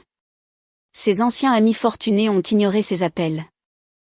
Le peu d'argent qui lui restait a séché instantanément, le forçant à louer un studio crasseux de 20 mètres carrés dans les bidonvilles des banlieues lointaines, survivant avec des ramen instantanés. Avant qu'il ne puisse même comploter un retour, son ancienne flamme, Chloé Leclerc, l'a retrouvée. L'entreprise familiale de Chloé dépendait entièrement des relations de Victor avec Sterling. Une fois que Victor est tombé, Sterling Corp a coupé tous les liens, les banques ont retiré leurs prêts et l'entreprise a fait faillite en 2 semaines, les laissant avec plus d'1 million de dollars de dettes. Les agents de recouvrement avaient tellement terrorisé ses parents qu'ils étaient suicidaires, assis dans ce petit appartement sale. Les deux ont échangé un regard et leur haine a atteint son paroxysme. Dans leurs esprits tordus, tout était de ma faute.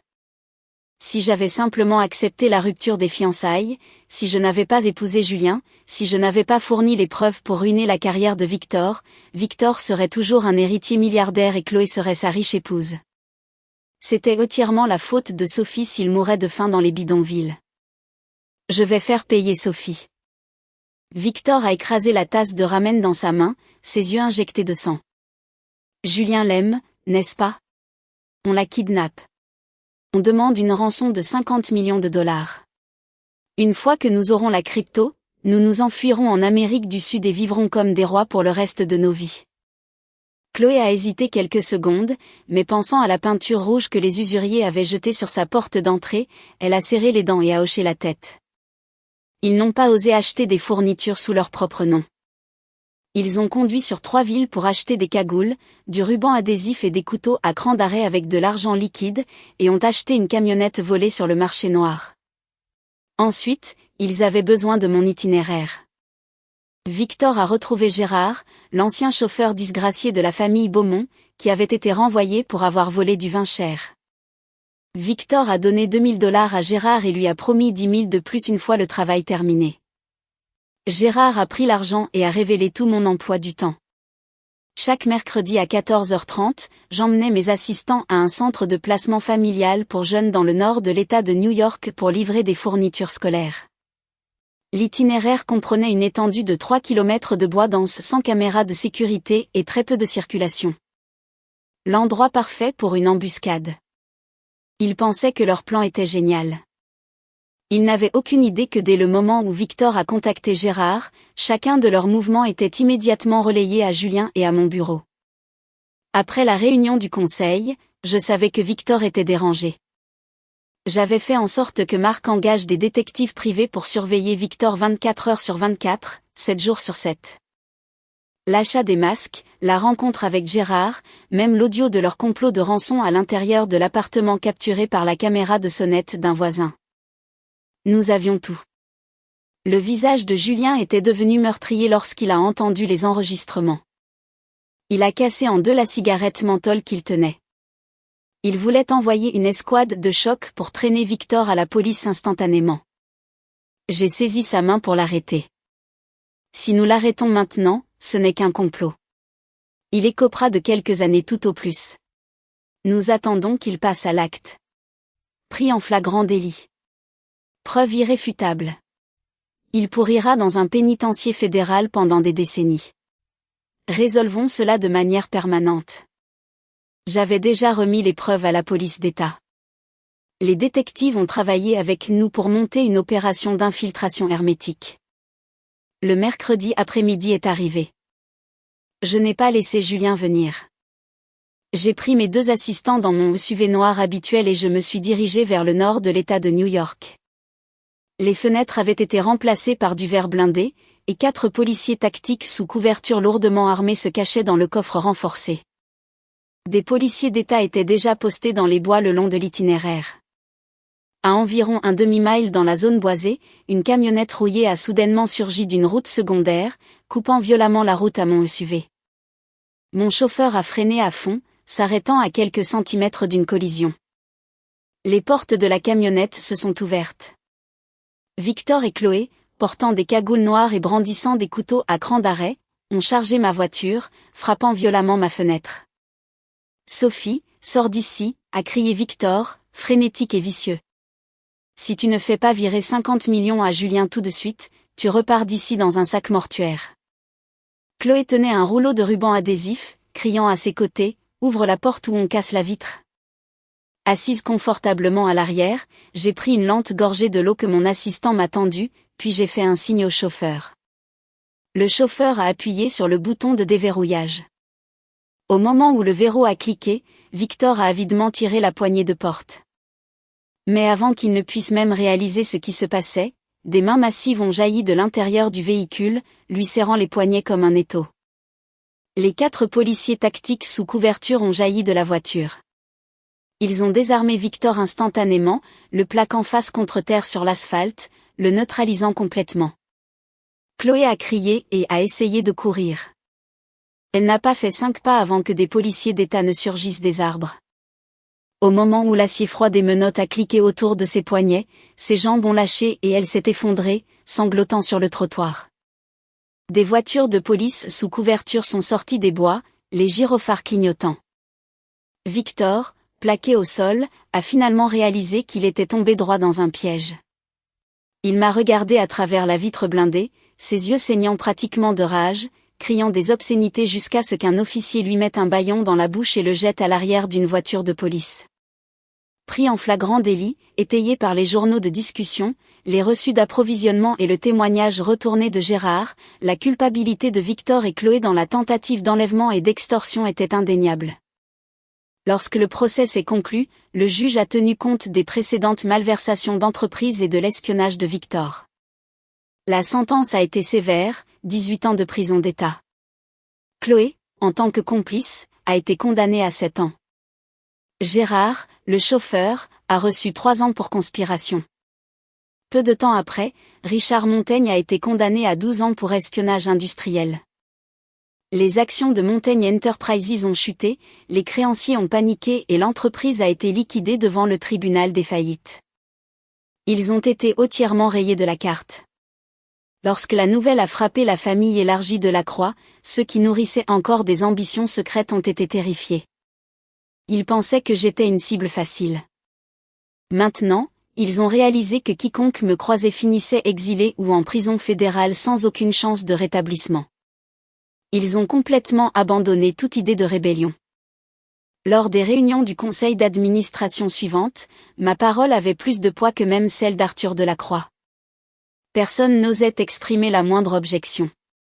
Arthur a rappelé Julien et moi au domaine et a légalement transféré 1% supplémentaire de ses actions personnelles de Sterling Corp à mon nom. Il m'a tenu la main, me suppliant à plusieurs reprises de voyager avec une sécurité supplémentaire, terrifié à l'idée que je sois à nouveau en danger.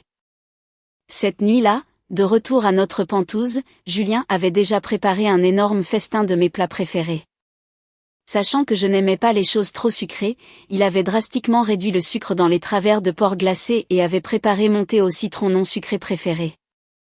Je me suis appuyé contre le cadre de la porte de la cuisine, regardant Julien dresser les assiettes en vêtements de détente. La légère cicatrice sur son avant-bras était visible sous l'éclairage chaleureux. Je me suis approché derrière lui et j'ai enroulé mes bras autour de sa taille. C'est enfin terminé. Tous les problèmes sont résolus. Julien s'est retourné, m'a serré dans ses bras et m'a embrassé le front. Son pouce a doucement tracé le bracelet de diamant familial à mon poignet. Sa voix était incroyablement douce. Oui, la mine de lithium en Afrique a livré sa première production. Les contrats européens génèrent 20% de bénéfices de plus que prévu. Les déchets ont été éliminés. Le reste de nos vies n'est plus qu'à nous de profiter. Le clair de lune pénétrait par les fenêtres du sol au plafond, tombant sur nos mains entrelacées. Toutes les ombres s'étaient dissipées. La route à venir n'était que lumière. Une année a passé. Sous la direction conjointe de Julien et moi, Sterling Corporation avait complètement évolué. La production de la mine de lithium africaine a massivement augmenté et nous avons obtenu 3 contrats européens d'énergie verte de plusieurs milliards de dollars. De plus, la famille Beaumont a intégré toute sa chaîne d'approvisionnement à Sterling Corporation. Les 2 empires ont officiellement fusionné, se rebaptisant le groupe Luminous Sterling. Notre capitalisation boursière a dépassé les 50 milliards de dollars, dominant plus de 60% du marché national de la chaîne d'approvisionnement des véhicules électriques et occupant la première place mondiale. Nous étions les titans incontestés de l'industrie. En tant que PDG du conglomérat, le projet philanthropique de chaîne d'approvisionnement que j'ai lancé a été un succès retentissant. Non seulement nous avons fourni un approvisionnement à vie de ressources gratuites à 17 établissements publics de placement familial, y compris celui du nord de l'État de New York, mais nous avons également construit 12 fermes solaires dans des communautés rurales mal desservies à travers le pays, créant des milliers d'emplois. Les médias financiers de premier plan ont publié des éditoriaux louant spécifiquement la responsabilité sociale des entreprises de Luminina Sterling. Les proches de Lacroix qui chuchotaient autrefois dans mon dos retenaient maintenant leur souffle quand je passais. Lors des réunions du conseil, l'approbation unanime de mes propositions était la norme. Arthur Delacroix plaisantait souvent en disant que confier l'Empire à Julien et moi était la plus grande décision de sa vie. Julien avait depuis longtemps cessé de fumer des cigarettes menthol. Au lieu de cela, ses poches étaient toujours remplies de mes bonbons au citron préférés. En dehors des événements de réseautage obligatoires, il quittait son travail à l'heure exacte chaque jour pour rentrer à la maison et cuisiner pour moi. La teneur en sucre de ces travers de porc glacé était maintenant calibrée à la perfection. Dernièrement, je me sentais inhabituellement épuisée. Le porridge artisanal que j'aimais d'habitude me donnait soudainement la nausée. J'ai supposé que j'étais simplement épuisée d'avoir passé des nuits blanches à négocier une expansion massive en Amérique du Sud. Ce n'est que lorsque Julien m'a traîné chez un médecin privé sur conciergerie que j'ai regardé les résultats de l'échographie, absolument choquée. J'étais enceinte de 6 semaines. La nouvelle a mis les familles Delacroix et Beaumont en délire. Le jour même, Arthur a envoyé une montagne de hochets de bébés en argent Tiffany Vintage et des héritages qu'il avait accumulés pendant des mois et a immédiatement rédigé un transfert de 2% des actions Luminous Sterling comme cadeau de bienvenue pour son arrière-petit-enfant à naître. Mes parents ont littéralement fait leurs valises et ont emménagé dans l'appartement Penthouse d'à côté, se relayant pour me préparer des repas hyper nutritifs chaque jour.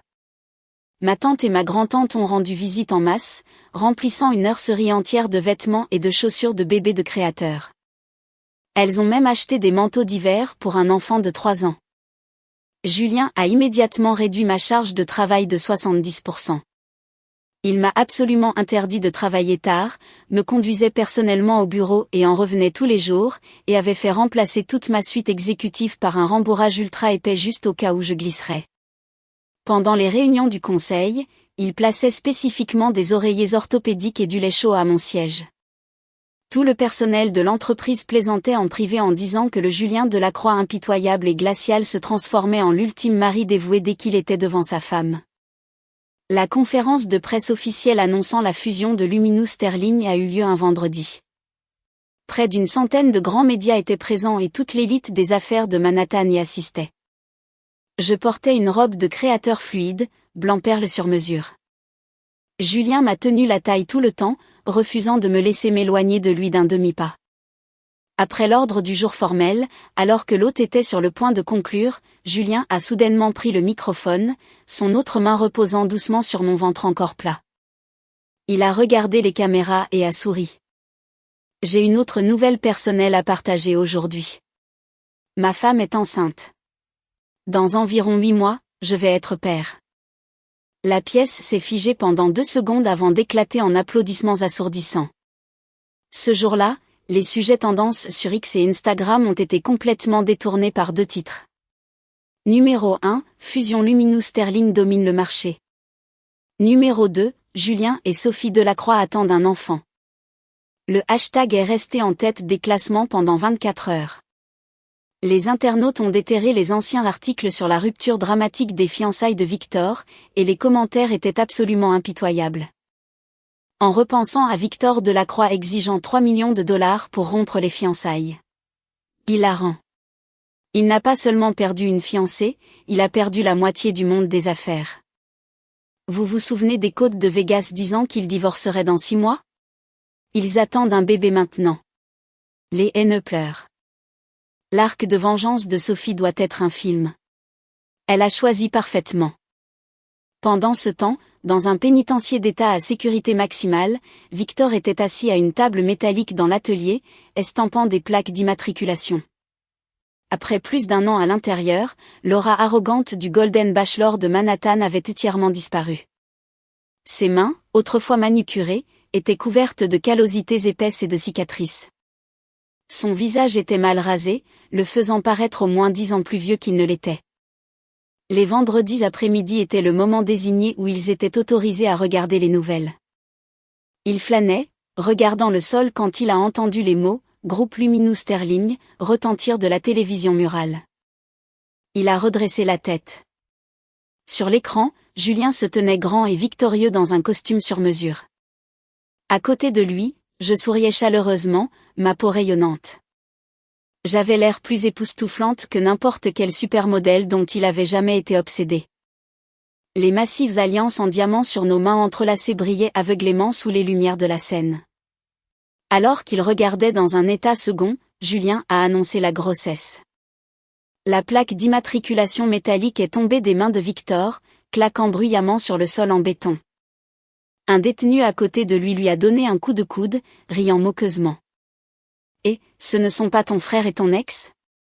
Ils sont milliardaires maintenant et ont un enfant. À quoi pensais-tu, mec? Jeter une vie comme ça pour faire une cascade stupide. Victor n'a pas parlé. Ses phalanges sont devenues blanches alors que ses ongles s'enfonçaient profondément dans ses paumes. Il se souvenait du jour où mon visage était gonflé, à quel point il était dégoûté, comment il avait fait le tour de Manhattan en me traitant de monstre. Il se souvenait d'être arrivé avec des avocats, arrogants et exigeants, déchirant les contrats. Il se souvenait de s'être moqué de Julien pour avoir pris ses restes. Maintenant, il réalisait ce qu'il avait jeté. Ce n'était pas seulement une fiancée. C'était le trône de l'Empire de la Croix. C'était des milliards de valeurs nettes. C'était une vie qui aurait dû être parfaite. S'il n'avait pas rompu les fiançailles, s'il n'avait pas écouté Victoire et comploté contre Julien, s'il n'avait pas essayé de me kidnapper, serait-il celui qui se tiendrait sur cette scène? Serait-ce son enfant? Le pouvoir, la richesse, la gloire, tout cela était censé être à lui. Le regret l'a envahi comme un raz de marée. Il a levé les mains et s'est violemment giflé 2 fois. Des larmes mêlées à un remords accablant sont tombées sur le béton froid et rugueux. Mais il était trop tard. Il lui restait encore 16 ans à pourrir dans cet enfer sans soleil. Au moment où il sortirait, le monde aurait avancé. Il lutterait juste pour survivre dans la rue, sans parler de jamais rivaliser avec Julien et Sophie à nouveau. Après la conférence de presse, Julien m'a ramené à la maison. Il m'a aidé à m'asseoir sur le canapé moelleux, s'est agenouillé pour enlever mes talons et m'a tendu un grain de raisin pelé. Je me suis appuyé contre sa poitrine, faisant défiler les commentaires sur mon téléphone, riant. Je lui ai montré l'écran. Regarde, Internet dit que j'ai bon goût. J'ai trouvé un trésor. Julien a baissé la tête et m'a embrassé les cheveux. Sa main reposait doucement sur mon ventre, sa voix incroyablement tendre. C'est moi qui ai de la chance. J'ai pu t'épouser. La lumière du soleil pénétrait par les fenêtres du sol au plafond, atterrissant sur la montagne de minuscules vêtements de bébé de créateurs empilés à côté du canapé. La brise soufflait, et les carillons éoliens en perles sur le balcon tintaient doucement. Je me suis appuyé contre Julien, touchant mon ventre, sentant la petite vie grandir en moi. J'ai repensé à la nuit où j'ai signé cet accord de résiliation et où j'ai impulsivement demandé à l'épouser. Je voulais seulement prouver quelque chose. Je ne m'attendais pas qu'en faisant cela, je miserais mon chemin vers le plus grand bonheur de ma vie. Toute l'amertume et les rancunes s'étaient depuis longtemps estompées en poussière. Pour toutes les années à venir, nous n'avions rien d'autre qu'une suite interminable de belles journées à vivre.